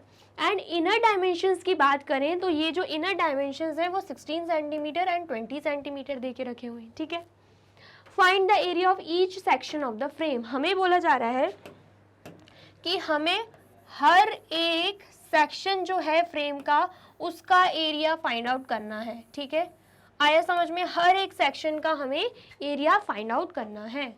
If the width of each section is same, अगर जो विड्थ है हर एक सेक्शन की वो सेम है, विड्थ मतलब ये जो चौड़ाई दिख रही है आपको, ये जो चौड़ाई है हर एक सेक्शन की अगर हमें सेम देके रखी है, तो हमें हर एक सेक्शन का एरिया निकालना है। ठीक है, इतना आ गया समझ में। सबसे पहले तो अगर आप ध्यान से नोटिस करेंगे तो आपको दिख रहा होगा कि ये क्या है, ये ट्रेपेजियम शेप के सेक्शंस हमें देके रखे हैं। ठीक है, देख सकते हैं आप, ये क्या बन रहा है, ये ट्रेपेजियम ही तो बन रहा है। ठीक है, आया समझ में। तो एरिया ऑफ ट्रेपेजियम निकालने का फॉर्मूला तो हमें ऑलरेडी पता है ना। लेकिन अगर हम बात करें विड्थ की, विड्थ क्या हो जाएगी यहाँ पे, ये यहाँ पे स्ट्रेट लाइन, यहाँ पे स्ट्रेट लाइन, यहाँ पे स्ट्रेट लाइन, यहाँ पे स्ट्रेट लाइन, ये सब क्या है, ये विड्थ है, ये चौड़ाई भी है एंड साथ में अगर हम बात करें ये हाइट भी है, क्योंकि परपेंडिकुलर फॉर्म कर रही है, ट्रेपेजियम की हाइट भी होगी। ठीक है, आगे समझ में। एंड एरिया ऑफ ट्रेपेजियम फॉर्मूले में हाइट तो लगती ही है ना। तो सबसे पहले हम विड्थ निकालेंगे जो कि ट्रेपेजियम की हाइट भी होगी। ठीक है, आया समझ में। तो सबसे पहले अगर हम ध्यान से देखें, अगर यहाँ से लेके यहाँ तक की बात कर रहे हैं तो कितना हमें देके रखा है, 28 सेंटीमीटर, है ना, समझ में आया। एंड यहाँ से लेके अगर यहाँ तक की हम बात करते हैं, मतलब यहाँ से लेके अगर हम यहाँ तक की बात करते हैं तो वो हमें कितना देके रखा है, 20 सेंटीमीटर। मतलब इतना जो एरिया है, ये जो मैं रेड मार्क कर रही हूँ, इतना एरिया जो है वो कितना है, वो है 20 सेंटीमीटर का। ठीक है, आ गया समझ में। तो मतलब फिर यहाँ पर जो विड्थ मिल रही है हमें, यहाँ पर ये एंड जो विड्थ मिल रही है वो कैसे मिलेगी, जब हम इस पूरे में से इतने एरिया को माइनस कर देंगे, है ना, तभी मिलेगी। तो जब हम 28 सेंटीमीटर पूरे इसमें से 20 सेंटीमीटर को माइनस कर देंगे, क्योंकि ये किसके बराबर है, 20 सेंटीमीटर के बराबर। जब हम 28 सेंटीमीटर में से 20 सेंटीमीटर को माइनस कर देंगे तो आंसर क्या आएगा, 8 सेंटीमीटर। मतलब बचा हुआ जो ये पोर्शन और ये पोर्शन है, टोटल मिला के कितना है, 8 सेंटीमीटर। एंड हमें पता है ये भी विड्थ है, ये भी विड्थ है, एंड सारी ही विड्थ सेम बोला गया है क्वेश्चन में कि सारी विड्थ सेम होगी, ठीक है। तो यहाँ पर हमें क्या करना है, बराबर पार्ट्स में बांट देना है। तो 8 को अगर हम 2 पार्ट्स में बांटेंगे तो आएगा 4 सेंटीमीटर। मतलब ये जो पोर्शन बच रहा है ये भी कितना होगा, 4 सेंटीमीटर, एंड ये जो पोर्शन बच रहा है ये भी कितना होगा, 4 सेंटीमीटर। बाकी विड्थ सेम है तो ये जो पोर्शन है ये भी कितना होगा, 4 सेंटीमीटर, और ये पोर्शन भी 4 सेंटीमीटर का होगा, क्योंकि साफ साफ दे के रखा है कि विड्थ तो सभी ट्रेपेजियम की, सभी फ्रेम की, सभी सेक्शन की क्या है, सेम है, ठीक है। इतना आ गया समझ में। चलिए अब यहाँ पर हमें क्या करना है, निकालना क्या है, एरिया ऑफ ईच सेक्शन, ठीक है। ईच सेक्शन का एरिया निकालना है, ठीक है। अगर आप ध्यान से देखें आपको ये समझ में आएगा, ये वाला सेक्शन एंड ये वाला सेक्शन दोनों ही क्या है, सेम है, ठीक है। देन ये वाला सेक्शन एंड ये वाले सेक्शन की बात करें, ये भी क्या है, सेम है, ठीक है। आए समझ में। एंड सारे ही हमें दिख रहा है किस फॉर्म में देके रखे, ट्रेपेजियम फॉर्म में। तो एरिया ऑफ ट्रेपेजियम 1 हम यहाँ पे मार्क कर लेते हैं, ये हो गया 1, ठीक है, ये हो गया 2, ये हो गया 3 एंड ये हो गया 4। Trapezium 1, trapezium 2, trapezium 3 and trapezium 4, ठीक है। तो अगर हम एरिया ऑफ ट्रेपेजियम 1 निकालते हैं तो फॉर्मूला क्या रहेगा, half multiply by sum of parallel sides, यही रहेगा फॉर्मूला। तो अगर हम पैरेलल साइड्स की बात करें, हमें इनमें पैरेलल साइड्स क्या दिख रहे हैं, एक ये हो जाएगा और एक ये, दोनों ही क्या है, पैरेलल साइड्स हैं, ठीक है। तो अगर हम इसकी बात करते हैं किसके बराबर है, 16 सेंटीमीटर, और अगर हम इसकी बात करते हैं किसके बराबर है, 24 सेंटीमीटर, ठीक है। तो यहाँ पर क्या आ जाएगा, 16 + 24 मल्टीप्लाई बाय हाइट, है ना, यही रहता है फॉर्मूला। हाइट की बात करें तो हाइट हमने जस्ट अभी निकाली, हाइट ठीक क्या है, विड्थ है, ठीक है, वो कितना हो जाएगा, 4। अब हम ब्रैकेट सॉल्व करेंगे तो यहाँ पर 1/2 मल्टीप्लाई बाय कितना हो जाएगा, ये हो जाएगा 40, ठीक है, मल्टीप्लाई बाय 4। तो कैंसिल आउट करेंगे, 2 1 2, 2 2 4, तो 40 मल्टीप्लाई बाय 2 करेंगे, यहाँ पर क्या आएगा, यहाँ पर आ जाएगा 80। कितना आ जाएगा, 80 आ जाएगा। एंड साथ में हम क्या लगा देंगे, सेंटीमीटर स्क्वायर लगा देंगे, ठीक है। आ गया समझ में। तो एरिया ऑफ ट्रेपेजियम 1 कितना आ गया है, 80 सेंटीमीटर स्क्वायर आ गया, ठीक है। तो एरिया ऑफ ट्रेपेजियम 2 भी कितना होगा, सॉरी एरिया ऑफ ट्रेपेजियम 3 भी कितना होगा, क्योंकि दोनों ही सेम है। Area of trapezium 3 is equal to trapezium 1 ही होगा, जो कि 80 सेंटीमीटर स्क्वायर है, ठीक है। इतना आ गया आपको समझ में। अब हमें क्या करना है, अब हमें एरिया ऑफ ट्रेपेजियम 2 निकालना है, ठीक है। ये वाला ट्रेपेजियम जो आपको दिख रहा है उसका एरिया निकालना है, ठीक है। तो यहाँ पर हम लिख देंगे एरिया ऑफ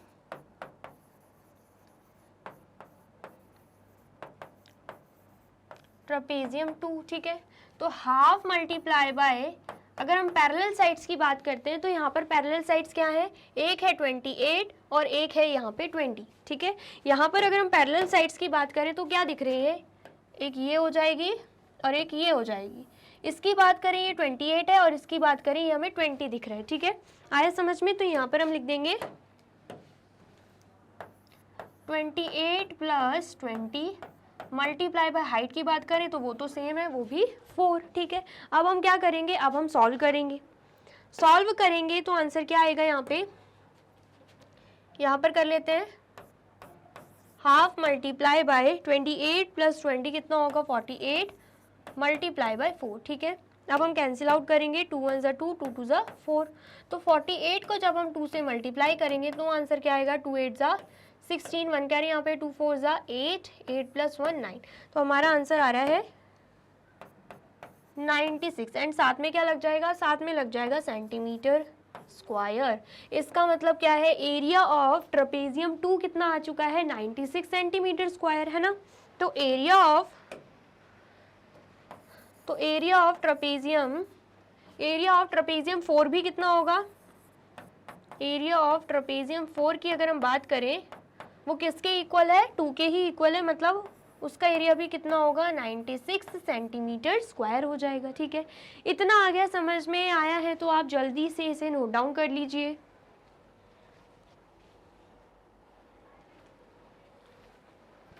कर लिया आपने नोट डाउन, और वीडियो अच्छी लग रही है तो जल्दी से इस वीडियो को लाइक, कमेंट एंड शेयर भी करना है। ठीक है, चलिए अब नेक्स्ट देखते हैं।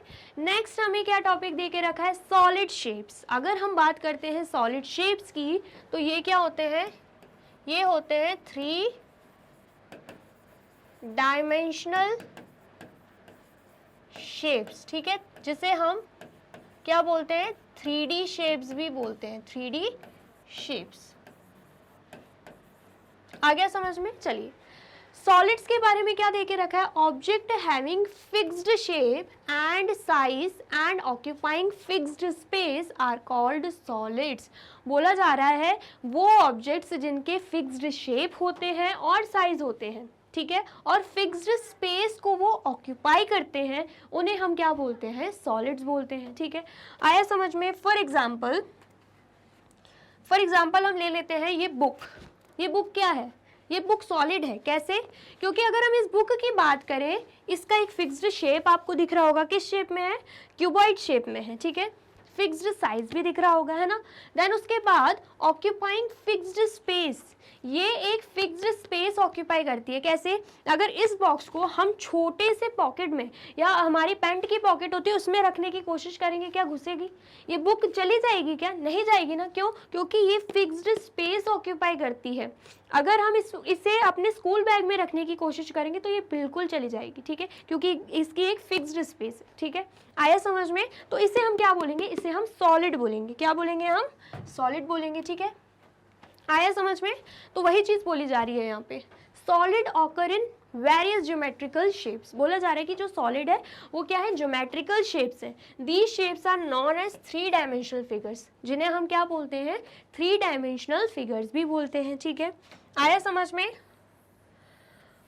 समझ में आया है तो आप इसकी डेफिनेशन को नोट डाउन कर लीजिए। कर लिया आपने नोट डाउन। चलिए अब नेक्स्ट देखते हैं। नेक्स्ट क्या है, faces, vertices, edges of a 3 dimensional figure.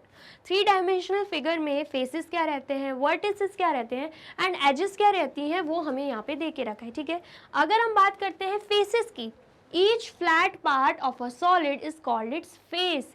बोला जा रहा है जो फ्लैट सरफेस होता है ना, उसे हम क्या बोलते हैं, जो फ्लैट पार्ट होता है उसे हम फेस बोलते हैं। जैसे कि अगर हम ले लेते हैं यहाँ पे एक क्यूबॉइड बना देते हैं।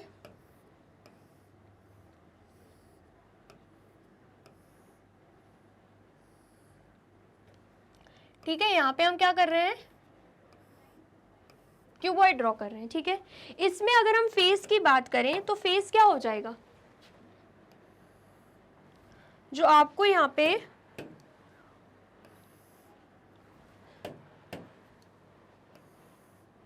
ये जो दिख रहा है ना, ये पूरा क्या है, ये जो फ्लैट पार्ट है ये पूरा ही क्या है, ये पूरा ही क्या है, फेस है, इस क्यूबॉइड का फेस है। ऐसे ही अगर हम इसकी बात करें, ये भी क्या है, ये भी फ्लैट पार्ट है जो कि क्यूबॉइड का फेस है। ठीक है, आया समझ में। वर्टिसेस की अगर हम बात करते हैं, जैसे कि क्यूबॉइड का अगर हमने बात कर ही ली है तो बुक का ही एग्जांपल लेते हैं। तो बुक क्या है, बुक क्यूबॉइड शेप में, मैंने आपको पहले ही बोला। तो ये जो हमें दिख रहा है ये फ्लैट पार्ट, ये क्या है, ये फेस है इस बुक का। ठीक है, ऐसे अगर हम पीछे देख लें, ये भी क्या है, ये भी फेस है। अगर हम कॉर्नर से देखें, ये भी फेस है, ये यहाँ पे ये भी फेस है। ठीक है, ये आपको दिख रहा होगा, ये भी फेस है एंड यहाँ पे ये भी फेस है, ये फ्लैट पार्ट्स हैं। ठीक है, आया समझ में। फिर अगर हम बात करते हैं वर्टिसेस की, तो वर्टिसेस के बारे में क्या देके रखा है, each corner where 3 faces of a solid meet is called its vertex. बोला जा रहा है वर्टेक्स की अगर हम बात करते हैं तो ऐसा कॉर्नर जहाँ पे 3 फेसेस क्या करते हैं, मीट करते हैं। जैसे कि ये क्या है, ये है वर्टेक्स, ये भी क्या है, ये है वर्टेक्स, जिसमें हम देख पा रहे हैं कि 3 जो फेसेस हैं वो मीट कर रहे हैं, ठीक है। एक ये वाला फेस हो गया, एक ये नीचे वाला फेस और एक ये साइड वाला फेस। 3 फेसेस जहाँ पे मीट कर रही हैं उसे हम क्या बोलेंगे, वर्टेक्स। सिमिलरली यहाँ पर भी वही चीज़ है, ठीक है। और बुक के केस में देखें, अगर हम इस वर्टेक्स की बात करें, ठीक है, ये से हम वर्टेक्स ले लें तो एक ये फेस है, एक डाउन वाला फेस है, ठीक है, एक ये फेस हो जाएगा, एक नीचे वाला फेस हो जाएगा और एक ये वाला फेस हो जाएगा। ये 3 फेसेस इससे मीट कर रहे हैं, कनेक्टेड हैं, तो ये क्या हो जाएगी, ये वर्टेक्स हो जाएगी, ठीक है। आया समझ में। और अगर हम बात करते हैं एजेस की, the 2 faces of a solid meet in a line is called an edge. क्या बोला जा रहा है कि जो 2 फेसेस रहते हैं सॉलिड के, जो जहाँ पे मीट करते हैं, जिस लाइन पे मीट करते हैं उसे हम एज बोलते हैं। जैसे कि अगर हम इसकी बात करें, ये क्या है, ये एज है, ये लाइन क्या है, एज, क्योंकि एक ये फेस और एक ये फेस दोनों ही मीट कर रहे हैं एक लाइन पर, तो उसे हम क्या बोलेंगे, एज बोलेंगे। सिमिलरली अगर हम इसे देखें, इसे हम क्या बोलेंगे, एज बोलेंगे। क्यों, क्योंकि एक ये वाला फेस और एक ये वाला फेस मीट कर रहा है एक लाइन पर, तो ये लाइन क्या हो जाएगी, एज हो जाएगी, ठीक है। आया समझ में। चलिए, तो ये मैंने आपको एग्जाम्पल के साथ समझाया है कि एजेस की बात करें, वर्टिसेस की बात करें, फेसेस की बात करें तो ये होता क्या है, ठीक है। इतना आगे समझ में आया है तो आप इसे भी नोट डाउन कर लीजिए। कर लिया आपने नोट डाउन। चलिए अब नेक्स्ट देखते हैं। नेक्स्ट यहाँ पर आप देख सकते हो वही चीज़ बोली जा रही है, ये क्यूबॉइड है जिसमें अगर हम वर्टेक्स की बात करें, ये क्या बनता है, ये बनता है वर्टेक्स। फेस की बात करें तो आपको ये शेडेड रीजन दिख रहा है, ये पूरा ही क्या है, ये जो आपको शेडेड रीजन दिख रहा है ना, ये पूरा ही क्या है, ये पूरा ही फेस है। मतलब यहाँ से लेके यहाँ से लेके पूरा यहाँ तक, ये पूरा क्या बन रहा है, ये पूरा ही फेस बन रहा है, ठीक है। आया समझ में। और अगर हम बात करते हैं एज की, तो वो तो मैंने आपको बता ही दिया है, ये क्या हो जाएगी, एज हो जाएगी। ये क्या होगी, ये भी एज होगी, ठीक है।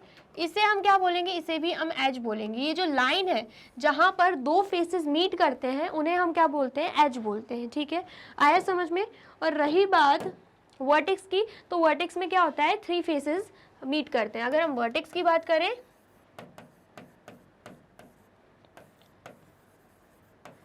3 फेसेस मीट, और अगर हम बात करते हैं किसकी, एज की, तो वहां पर क्या होता है, 2 फेसेस मीट, ठीक है। आ गया समझ में। चलिए अब अगर हम बात करें किसकी, सिलेंडर की, तो ये हमें क्या दिख रहा है, ये हमें सिलेंड्रिकल शेप दिख रहा है। आया समझ में। सिलेंडर कैसे बनता है, एक यहाँ पे एक यहाँ पे ऐसे होता है और ऐसे, इस शेप का क्या बनता है, सिलेंडर बनता है, ठीक है। आ गया समझ में। आया है तो आप इसे भी नोट डाउन कर लीजिए। कर लिया आपने नोट डाउन। चलिए अब नेक्स्ट देखते हैं। नेक्स्ट हमें यहाँ पर क्या दिख रहा है, यहाँ पर हमें कोन दिख रहा है, ठीक है। ये और ये ट्राइंगल शेप, ये क्या बना रहा है, कोन बना रहा है, ठीक है। कोन की बात करें तो आपने बर्थडे कोन देखी होंगी, वो किसका एग्जाम्पल है, कोन ही का एग्जाम्पल है, कोन का एग्जाम्पल। और सिलेंडर की अगर हम बात करते हैं, क्यूबॉइड का तो मैंने आपको बुक का एग्जाम्पल दे दिया, ठीक है। क्यूबॉइड की बात करें तो हम बुक को लिख सकते हैं एग्जाम्पल में, ठीक है। सिलेंडर की बात करें तो आपने गैस सिलेंडर देखा होगा, है ना, गैस सिलेंडर ले लो, पाइप ले लो, तो ये सब किसके एग्जाम्पल हैं, ये सब सिलेंडर के ही एग्जाम्पल हैं, ठीक है। आया समझ में। चलिए ऐसे ही अगर हम कोन की बात करते हैं तो कोन के लिए हम बोल सकते हैं बर्थडे कोन्स, आइसक्रीम कोन्स, है ना, ये सब भी किसके एग्जाम्पल है, कोन के। क्यूब की बात करें तो उसमें डाइस आ जाएगा, क्या आ जाएगा, डाइस आ जाएगा, ठीक है। पिरामिड की बात करें तो उसमें हम ले सकते हैं इलेक्ट्रिक टावर, क्या ले सकते हैं हम, इलेक्ट्रिक टावर, ये सब एग्जाम्पल्स हैं, ठीक है। आ गया समझ में। तो इस शेप के हम इलेक्ट्रिक टावर देख सकते हैं, इस शेप के हम डाइस देख सकते हैं, इस शेप के हम बर्थडे कोन्स, आइसक्रीम कोन्स देख सकते हैं, ठीक है। आ गया समझ में। आया है तो जल्दी से नोट डाउन कर लीजिए। कर लिया आपने नोट डाउन। चलिए अब नेक्स्ट क्या है, राइट सर्कुलर सिलेंडर। अब ये राइट सर्कुलर सिलेंडर क्या होता है, the cylinder has congruent circular faces that are parallel to each other. क्या बोला जा रहा है कि ऐसा सिलेंडर जिसमें कॉन्ग्रेंट क्या होता है, सर्कुलर फेसेस। यहाँ पे आप देख सकते हो 2 सर्कुलर फेसेस आपको दिख रहे होंगे, दोनों ही कॉन्ग्रेंट है, बिल्कुल डिट्टो सेम है, ठीक है। और पैरेलल भी एक दूसरे के, एक ऊपर है एक नीचे है, ठीक है, आया समझ में। Observe that the line segment joining the center of the circular faces is perpendicular to the base। बोला जा रहा है कि यहाँ पर अगर हम सर्कुलर फेसेस की बात करें, ये एक सेंटर है एंड ये एक सेंटर है, दोनों को ही एक लाइन मीट कर रही है, दोनों को ही लाइन मीट कर रही है, जो हमें क्या दिख रही है, बिल्कुल परपेंडिकुलर बनते हुए दिख रही है। क्या दिख रही है हमें, बिल्कुल ही परपेंडिकुलर बनते हुए दिख रही है, परपेंडिकुलर टू द बेस, इसलिए लिखा गया है, ठीक है। Such cylinders are known as right circular cylinders. तो ऐसे सिलेंडर्स को हम क्या बोलते हैं, राइट सर्कुलर सिलेंडर्स बोलते हैं, जिसमें 2 कॉन्ग्रेंट क्या होते हैं, 2 कॉन्ग्रेंट हमें सर्कुलर फेस मिलते हैं, ठीक है, एंड जिनके सेंटर को जब हम मीट करते हैं तो परपेंडिकुलर लाइन मिलती है हमें, ठीक है, आया समझ में। अब यहाँ पर अगर आप एक फिगर देखो, क्या ये सिलेंडर है, क्या ये राइट सर्कुलर सिलेंडर है, नहीं है। क्यों, क्योंकि भले ही इसमें 2 सर्कुलर आपको फेसेस मिल जाएंगे, भले ही इसके सेंटर से और इसके सेंटर से एक लाइन मीट हो रही है, लेकिन फिर भी ये राइट सर्कुलर सिलेंडर इसलिए नहीं है क्योंकि यहाँ पर जो लाइन ड्रॉ हो रही है ये 90 डिग्री का एंगल नहीं फॉर्म कर रही है, मतलब परपेंडिकुलर लाइन नहीं है, इसलिए हम इसे राइट सर्कुलर सिलेंडर बिल्कुल नहीं बोलेंगे, ठीक है। इतना आ गया, समझ में आया है तो आप इसकी भी डेफिनेशन को नोट डाउन कर लीजिए। कर लिया आपने नोट डाउन, और वीडियो अच्छी लग रही है तो जल्दी से आपको क्या करना है, इस वीडियो को लाइक, कमेंट एंड शेयर करना है, ठीक है। चलिए अब नेक्स्ट देखते हैं। नेक्स्ट हमें टॉपिक दे के रखा हुआ है क्यूबॉइड। क्यूबॉइड की बात करें, a solid bounded by 6 rectangular plane faces is called a cuboid. बोला जा रहा है एक ऐसा सॉलिड जिसमें 6 रेक्टेंगुलर प्लेन फेसेस होते हैं, उन्हें हम क्या बोलते हैं, क्यूबॉइड बोलते हैं, ठीक है। ये चीज़ आपने प्रीवियस क्लास में भी कहीं ना कहीं पढ़ी होगी, ठीक है। सबसे पहले अगर हम क्यूबॉइड शेप बनाएं,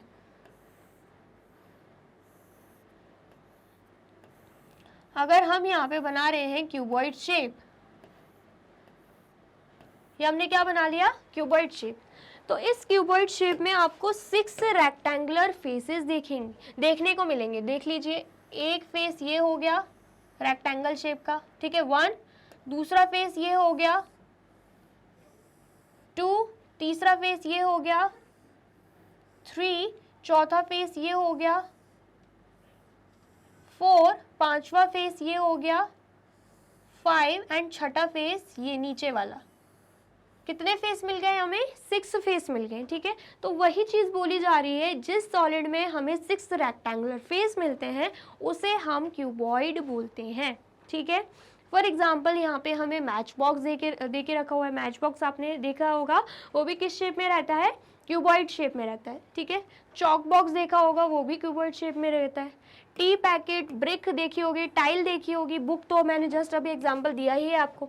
ऐसे और भी एग्जांपल्स हैं जो हमें क्यूबॉइड शेप के देखने को मिलते हैं, ठीक है। इतना आ गया समझ में। चलिए फिर बोला जा रहा है, a cuboid has 6 rectangular faces and 12 edges. बोला जा रहा है कि रेक्टेंगुलर फेसेस कितने होते हैं, 6, और एजेस कितनी होती हैं, 12 एंड वर्टिसेस 8, ठीक है, आया समझ में। तो सबसे पहले अगर हम बात करें रेक्टेंगुलर फेसेस की, वो तो हमने देख लिया, लेकिन अगर हम बात करते हैं एजेस की, एजेस कहाँ से, ये एक एज हो गई 1 2 3 4 5 6 7 8 9 10 11 12। कितनी एजेस मिल गई हमें, 12 एजेस मिल चुकी हैं, ठीक है। इसलिए यहाँ पे क्या लिखा गया है, 12 एजेस। फिर अगर हम बात करते हैं 8 वर्टिसेस की, तो ये हो गई 1 2 3 4 5 6 7 8। ये क्या हो गई, 8 वर्टिसेस, ठीक है। आ गया समझ में। Any face of a cuboid में बी कॉल्ड इट्स बेस, कोई भी फेस अगर हम ले लेते हैं वो क्या हो जाएगा, वो क्यूबॉइड की फेस हो जाएगा, ठीक है। आगे समझ में, कोई भी फेस अगर आप कोई भी फेस ले लेते हो क्यूबॉइड का, उसे हम क्या बोलेंगे, उसे हम बेस बोल सकते हैं, ठीक है। 6 रेक्टेंगुलर फेसेस होते हैं, तो कोई भी फेस आप ले लीजिए क्यूबॉइड का, उसे हम क्या बोलेंगे, बेस बोलेंगे, ठीक है। इतना आया समझ में। फिर क्या दे के रखा है, the 4 faces which meet the base are called the lateral faces of the cuboid. बोला जा रहा है जो 4 फेसेस मीट करते हैं बेस को, ठीक है, उसे हम क्या बोलते हैं, उसे हम lateral face of the cuboid बोलते हैं। जैसे कि आपने अपना रूम देखा होगा, ठीक है, अगर वो क्यूबॉइड शेप का है तो बेस जो होता है, जो डाउन फ्लोर होता है, उसको जो 4 वॉल्स कवर करती हैं, मीट करती हैं, ये चारों ही वॉल्स को हम क्या बोलते हैं, लेटरल सरफेस फेसेस, ठीक है। आपके रूम की जो 4 फेसेस रहती हैं, एक आगे, एक पीछे, एक साइड में एंड एक इस साइड, इन चारों फेसेस को हम क्या बोलते हैं, lateral faces of the cuboid, ठीक है। आ गया समझ में, आया है तो जल्दी से नोट डाउन कर लीजिए। कर लिया आपने नोट डाउन, और वीडियो अच्छी लग रही है तो जल्दी से इस वीडियो को लाइक, कमेंट एंड शेयर कर दीजिए, ठीक है। चलिए अब नेक्स्ट देखते हैं। नेक्स्ट यहाँ पर आप देख सकते हो ये शेप बनी हुई है, क्यूबॉइड शेप, ठीक है, ये क्यूब की शेप है एंड ये सिलेंडर की शेप है, ठीक है। आ गया समझ में, एग्जाम्पल्स तो मैं आपको बता ही चुकी हूँ। चलिए नेक्स्ट देख लेते हैं। इन द गिवन फिगर, मतलब ये हमें फिगर देके रखा हुआ है, 6 फेसेस आर, यहाँ पर 6 फेसेस हैं, जो कि कौन कौन से हैं। 6 फेसेस की बात करें तो एक हमें दिख रहा है ABFE, ठीक है, ये सबसे पहला फेस, ठीक है। फिर उसके बाद ADCB दूसरा फेस, ठीक है। फिर उसके बाद BCGF तीसरा फेस। फिर उसके बाद ADHE चौथा फेस हो जाएगा, ठीक है। फिर उसके बाद HGFE ये हो जाएगा 5वां फेस एंड DCGH ये हो जाएगा 6ठा फेस। इस फिगर में हमें 6 फेसेस मिल रहे हैं, उनके यहाँ पे नाम दे के रखे हैं, मैंने भी आपको बता ही दिए हैं, ठीक है। फिर अगर हम बात करते हैं एजेस की, तो यहाँ पर हमें दिख रहा है AD, DC, BC, AB, AE, BF, EF, FG, GC, HG, EH, DH, ठीक है। ये हमें कितने एजेस मिल चुके हैं, 12 एजेस मिल चुकी है, जिनका मैंने आपको यहाँ पे नाम भी बताया, ठीक है। और वर्टिसेस की बात करें तो यहाँ पर E vertex, F vertex, G vertex हो जाएगा, ठीक है, एंड H वर्टेक्स हो जाएगा, and A vertex, B vertex, C vertex, D vertex, ठीक है। कितने वर्टेक्स हमें मिल गए हैं, 1 2 3 4 5 6 7 8। तो यहाँ पे भी आप देख सकते हो 8 वर्टिसेस जिनके यहाँ पे नाम लिखे हुए हैं, ठीक है। आ गया समझ में, आया है तो जल्दी से आप इसे नोट डाउन कर लीजिए। कर लिया आपने नोट डाउन। चलिए नेक्स्ट देखते हैं। नेक्स्ट बात हो रही है लेटरल सरफेस एरिया की। लेटरल सरफेस एरिया का मैं आपको एग्जांपल दे चुकी हूँ। जैसे कि आप देख सकते हो आपके रूम में जो 4 वॉल्स होती हैं उसे हम लेटरल सरफेस एरिया बोलेंगे, ठीक है, लेटरल वॉल्स बोलेंगे। The total area of all 4 walls of the cuboid room, देखिए यहाँ पर भी रूम का एग्जाम्पल देके रखा है। जो क्यूबॉइडल रूम होता है उसके चारों walls, 4 walls in which you are sitting is the lateral surface area of this room. तो उसे हम क्या बोलेंगे, उस रूम का लेटरल सरफेस एरिया बोलेंगे, ठीक है। आया समझ में। तो यहाँ पे lateral surface area of cuboid का क्या फॉर्मूला देके रखा है, 2 multiply by bracket open length plus breadth multiply by height and square unit लग जाएगा, ठीक है। एरिया निकाल रहे हैं लेटरल सरफेस एरिया, तो स्क्वायर यूनिट यहाँ पे लग जाएगा, ठीक है। यहाँ पर एक नेट हमें देके रखा हुआ है, आपने 7th क्लास में भी पढ़ा होगा। नेट यहाँ पे देके रखा है, वो भी क्यूबॉइडल रूम का, जिसमें बेस, ये क्या है, ये है बेस एंड ये हो जाएगा रूफ। जो टॉप एरिया होता है उसे हम रूफ बोलते हैं एंड नीचे जो रहता है उसे हम क्या बोलते हैं, बेस बोलते हैं। बाकी ये जो 4 आपको दिख रहे हैं, ये 4 फेसेस आपको दिख रहे हैं, ये क्या है, ये है लेटरल सरफेस, ठीक है, जो कि वॉल्स हैं, ठीक है। आया समझ में, आया है तो आप इन्हें भी कर लीजिए नोट डाउन। कर लिया आपने नोट डाउन। चलिए अब नेक्स्ट देखते हैं। फिर बात आती है टोटल सरफेस एरिया की। अभी हम सिर्फ लेटरल सरफेस एरिया को देख रहे थे, 4 वॉल्स को। अब हम देखेंगे टोटल सरफेस एरिया, जिसमें जो बेस है वो भी इंक्लूड होगा और जो टॉप एरिया होता है वो भी इंक्लूड होगा, ठीक है। The total surface area of a cuboid is area 1 plus area 2 plus area 3 plus area 4 plus area 5 plus area 6, ठीक है। यहाँ पर हमें फिर से नेट दे के रखा है, तो जब हम इन सभी के एरिया को ऐड कर देंगे, मिला देंगे, तब जाके हमें पूरे ही क्यूबॉइड का टोटल सरफेस एरिया मिल जाएगा, ठीक है। आया समझ में? The total surface area of a cuboid का फॉर्मूला क्या है? 2 multiply by bracket open length multiply by breath plus breadth multiply by height plus length multiply by height. यहाँ पे अगर हम बात करते हैं एल एंड बी की, तो क्या हो जाएगा? लेंथ, और दूसरी बात हो रही है किसकी? ब्रेथ की, ठीक है। फिर अगर हम बात करें ब्रेथ एंड हाइट की, तो एक बात हो रही है ब्रेथ की एंड दूसरी बात हो रही है हाइट की, ठीक है।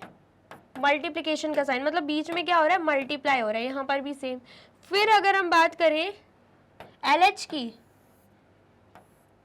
तो यहाँ पर भी क्या होगा? एक तरफ लेंथ एंड दूसरी तरफ हाइट, एंड दोनों का क्या हो रहा है? दोनों का मल्टीप्लिकेशन हो रहा है, ठीक है। आ गया समझ में? तो ये हमें फॉर्मूला दे के रखा है, वो भी total surface area of cuboid find out करने का, ठीक है। आया समझ में? आया है तो जल्दी से नोट डाउन कर लीजिए। कर लिया आपने नोट डाउन? चलिए नेक्स्ट देखते हैं। नेक्स्ट यहाँ पे हमें क्यूब दे के रखा है, a cuboid whose length breadth and height are all equal is called cube. मतलब क्यूब एक ऐसा क्यूबॉइड है जिसकी लेंथ, ब्रेथ एंड हाइट सभी क्या रहती है? सेम रहती है, तो उसे हम क्या बोलते हैं? क्यूब बोलते हैं, ठीक है। इसमें भी सेम यही रहता है कि जितनी फेसेस, जितने वर्टेक्स एंड जितने एजेस क्यूबॉइड में रहते हैं, सेम इसमें भी वही रहते हैं, ठीक है। आया समझ में? Ice cube, sugar cubes, dice etcetera are all example of cube. Cube के एग्जाम्पल्स यहाँ पे हमें दे के रखे हैं, ठीक है। देन उसके बाद each edge of a cube is called side.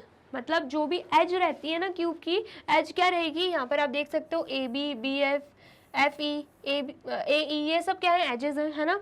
तो जो भी एजेस रहती है उन्हें हम क्या बोलते हैं? साइड बोलते हैं। हर एक एज को हम क्या बोलते हैं? क्यूब की साइड बोलते हैं, ठीक है। आया समझ में? आया है तो नोट डाउन कर लीजिए। कर लिया नोट डाउन? चलिए नेक्स्ट देखते हैं।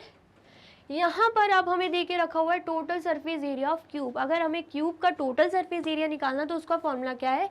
6a square and then square unit, ठीक है। इतना आया समझ में? और यहाँ पे अगर हम a की बात करते हैं, a क्या हो जाता है? एज। a क्या होता है? एज, जिसे हम साइड भी बोलते हैं, ठीक है। आया समझ में? देन फिर अगर हम बात करें lateral surface area of a cube की, तो 4a square and then square unit लग जाएगा, ठीक है। आया समझ में? क्योंकि लेटरल सरफेस एरिया की जब हम बात कर रहे हैं, हम सिर्फ 4 वॉल्स को काउंट कर रहे हैं, तो इसलिए यहाँ पे 4a स्क्वायर आया। टोटल सरफेस एरिया की बात करें तो 4 वॉल्स के अलावा टॉप एंड बॉटम भी आएगा, तो टोटल मिला के 6 फेसेस हो जाते हैं, इसलिए यहाँ पे 6a स्क्वायर आया हुआ है, ठीक है। इतना आ गया समझ में? आया है तो इन फॉर्मूलेज को भी नोट डाउन कर लीजिए। कर लिया आपने नोट डाउन? चलिए अब नेक्स्ट क्या देके रखा है हमें यहाँ पे? सिलेंडर। सिलेंडर क्या है? Every day we see around us many object such as road roller, a gas cylinder, a circular storage tank, a circular pillar, a circular pipe, a circular pencil, a measuring jar etcetera which have the same shape known as shape of a cylinder. बोला जा रहा है कि हर दिन हम कोई ना कोई ऐसे शेप्स देखते हैं और जिनके एग्जांपल्स यहाँ पे देके भी रखे हुए हैं। रोड रोलर हो गया, गैस सिलेंडर हो गया, पाइप हो गया, सर्कुलर पाइप, है ना। ये सब क्या होते हैं? ये सब सिलेंडर के ही शेप्स होते हैं, ठीक है। आया समझ में? The radius of the cross section of a cylinder is called the radius of the cylinder. बोला जा रहा है कि ये जो रेडियस हमें दिख रही है ना, इन्हें ही हम क्या बोलेंगे? इन्हें ही हम बोलेंगे सिलेंडर की रेडियस, ठीक है। आया समझ में? फिर उसके बाद a cylinder has 2 circular ends. बोला जा रहा है कि सिलेंडर के 2 सर्कुलर एंड्स होते हैं। कैसे? एक सर्कुलर एंड ये हो गया एंड एक सर्कुलर एंड ये हो गया, ठीक है। आया इतना समझ में? फिर the line joining the centres of these 2 ends is called the axis of the cylinder. बोला जा रहा है कि इन दोनों सर्कुलर एंड्स को जो लाइन ज्वाइन कर रही है ना, ये जो लाइन आपको दिख रही है जो ज्वाइन कर रही है, उसे हम क्या बोलते हैं, सिलेंडर का एक्सिस बोलते हैं। क्या बोलते हैं हम, सिलेंडर का एक्सिस बोलते हैं। ठीक है, इतना आ गया, समझ में आया है तो आप इसे नोट डाउन कर लीजिए। कर लिया आपने नोट डाउन? चलिए, the circular and on which the cylinder rest is called it's base. बोला जा रहा है जो सर्कुलर एंड पे सिलेंडर रेस्ट करता है, मतलब अपना पूरा भार रखता है, जिसपे खड़ा रहता है सिलेंडर, उसे हम क्या बोलते हैं, उसे हम बोलते हैं बेस। ठीक है, the length between the two ends is called the length और the height of the cylinder. अब बोला जा रहा है कि हमें जो दो एंड्स दिखते हैं, सर्कुलर एंड्स, उनके बीच में जो ये लाइन होती है ना, उसे हम क्या बोलते हैं, उसे हम हाइट बोलते हैं। ठीक है, या तो हाइट बोलेंगे या फिर हम लेंथ ऑफ द सिलेंडर भी बोल सकते हैं। क्यों मैम, लेंथ और हाइट में तो डिफरेंस होता है। अब अगर ऐसे खड़ा है सिलेंडर तो हम क्या बोलेंगे, हाइट। लेकिन अगर सिलेंडर ऐसे है तब हम क्या बोलेंगे, तो यहां से लेके यहां तक जो लाइन रहती है वो किस में कन्वर्ट हो जाती है, वो लेंथ में कन्वर्ट हो जाती है, फिर हम उसे बोलते हैं लेंथ। ठीक है, आ गया समझ में? चलिए, if the axis of the cylinder is perpendicular to each cross section, the cylinder is called a right circular cylinder। बोला जा रहा है ये जो एक्सिस मैंने अभी जस्ट बताया, ये लाइन क्या है, ये एक्सिस है। अगर ये जो एक्सिस लाइन है ये परपेंडिकुलर है सिलेंडर के, मतलब 90 डिग्री का एंगल फॉर्म कर रही है, तब जाके हम उसे क्या बोलेंगे, राइट सर्कुलर सिलेंडर बोलेंगे। जस्ट थोड़ी देर पहले ही मैंने आपको राइट सर्कुलर सिलेंडर के बारे में बताया है कि जो परपेंडिकुलर लाइन फॉर्म होती है ना, मतलब दो सर्कुलर एंड के सेंटर से जब लाइन ड्रॉ करते हैं, हम दोनों को मीट करते हैं ना, तो जो परपेंडिकुलर लाइन ड्रॉ होती है, अगर परपेंडिकुलर लाइन ड्रॉ हो रही है, 90 डिग्री का एंगल बन रहा है, इसका मतलब क्या है, राइट सर्कुलर सिलेंडर है। लेकिन अगर 90 डिग्री का एंगल नहीं बन रहा है, परपेंडिकुलर लाइन हमें नहीं शो हो रही है, तो वो राइट सर्कुलर सिलेंडर नहीं होगा। ठीक है, here by a cylinder we would mean a right circular cylinder. तो यहाँ पर जिस सिलेंडर के बारे में हम पढ़ रहे हैं वो कौन से सिलेंडर की बात हो रही है, राइट सर्कुलर सिलेंडर की ही बात हो रही है। आप देख सकते हो क्योंकि 90 डिग्री का एंगल फॉर्म यहाँ पे हो रहा है, परपेंडिकुलर लाइन हमें दिख रही है। ठीक है, आ गया समझ में? आया है तो जल्दी से नोट डाउन कर लीजिए। कर लिया आपने नोट डाउन? चलिए, अब यहाँ पे हमें देके रखा है कर्व्ड, जिसे हम lateral surface area of cylinder भी बोलते हैं। Curved surface area and lateral surface area का मतलब एक ही है। ठीक है, तो फॉर्मूला क्या देके रखा है, 2πr/h स्क्वायर यूनिट। ठीक है, कर्व्ड या lateral surface area of cylinder का फॉर्मूला क्या है, 2πr/h square unit. Square unit तो आपको पता ही है, या तो मीटर स्क्वायर लगेगा या तो सेंटीमीटर स्क्वायर। ठीक है, फिर उसके बाद अगर हम बात करते हैं total surface area of a cylinder, तो उसमें क्या आता है, टॉप एंड बॉटम जो सर्कुलर एंड होता है ना वो भी आ जाता है। तो उसका फॉर्मूला क्या रहता है, 2πr/h plus 2πr square and यहाँ पर स्क्वायर यूनिट। यहाँ पर से हम 2π एंड 2πr को, मतलब 2πr एंड यहाँ से भी 2πr को अगर हम कॉमन निकाल लेते हैं, दोनों में हमें 2πr तो सेम दिख रहा है, कॉमन निकाल लेते हैं तो फॉर्मूला ये बन जाता है 2πr bracket open h plus r, क्योंकि यहाँ पे अभी भी क्या बचेगा, अगर हम 2πr को बाहर निकालेंगे यहाँ पर अभी भी h बचेगा एंड यहाँ पर अभी भी एक r बच जाएगा। ठीक है, तो 2πr bracket open h plus r bracket close and square unit लग जाएगा। ठीक है, आ गया समझ में? चलिए देन नोट डाउन कर लीजिए, इसे भी कर लिया नोट डाउन। चलिए, तो यहाँ पे होती है हमारी वीडियो कंप्लीट। आई होप आपको वीडियो अच्छी लगी है एंड समझ में आई है। वीडियो अगर आपको अच्छी लगी है तो जल्दी से इस वीडियो को लाइक, कमेंट एंड शेयर कर दीजिए। ये है आपके मेंस्ट्रुएशन चैप्टर का पार्ट 1। पार्ट 2 भी आएगा, मैं आपको पढ़ाऊंगी। तो उसके लिए करना क्या होगा, अगर आपको पार्ट 2 भी देखना है तो जल्दी से चले जाइए यूट्यूब चैनल पर एंड कर दीजिए मैग्नेट ब्रेन्स को सब्सक्राइब। ये रही हमारी एप्लीकेशन, ये रही हमारी वेबसाइट एंड ये रहे हमारे टॉप कोर्सेज जो आपको प्रोवाइड कराते हैं free of cost quality education. ठीक है, e books and e notes की जो लिंक है आपको डिस्क्रिप्शन बॉक्स में मिल जाएगी। एंड ये रहे हमारे अदर सोशल मीडिया प्लेटफॉर्म जैसे कि YouTube, Facebook, Instagram, Telegram, WhatsApp, Twitter. आप इन पे भी जाके विजिट कर सकते हैं एंड कर सकते हैं मैग्नेट ब्रेन्स को फॉलो। अब इससे नेक्स्ट वीडियो में मैं आपको क्या पढ़ाने वाली हूँ ये जानने के लिए करना क्या होगा, यूट्यूब चैनल पर जाके कर देना होगा मैग्नेट ब्रेन्स को subscribe. Thank you so much.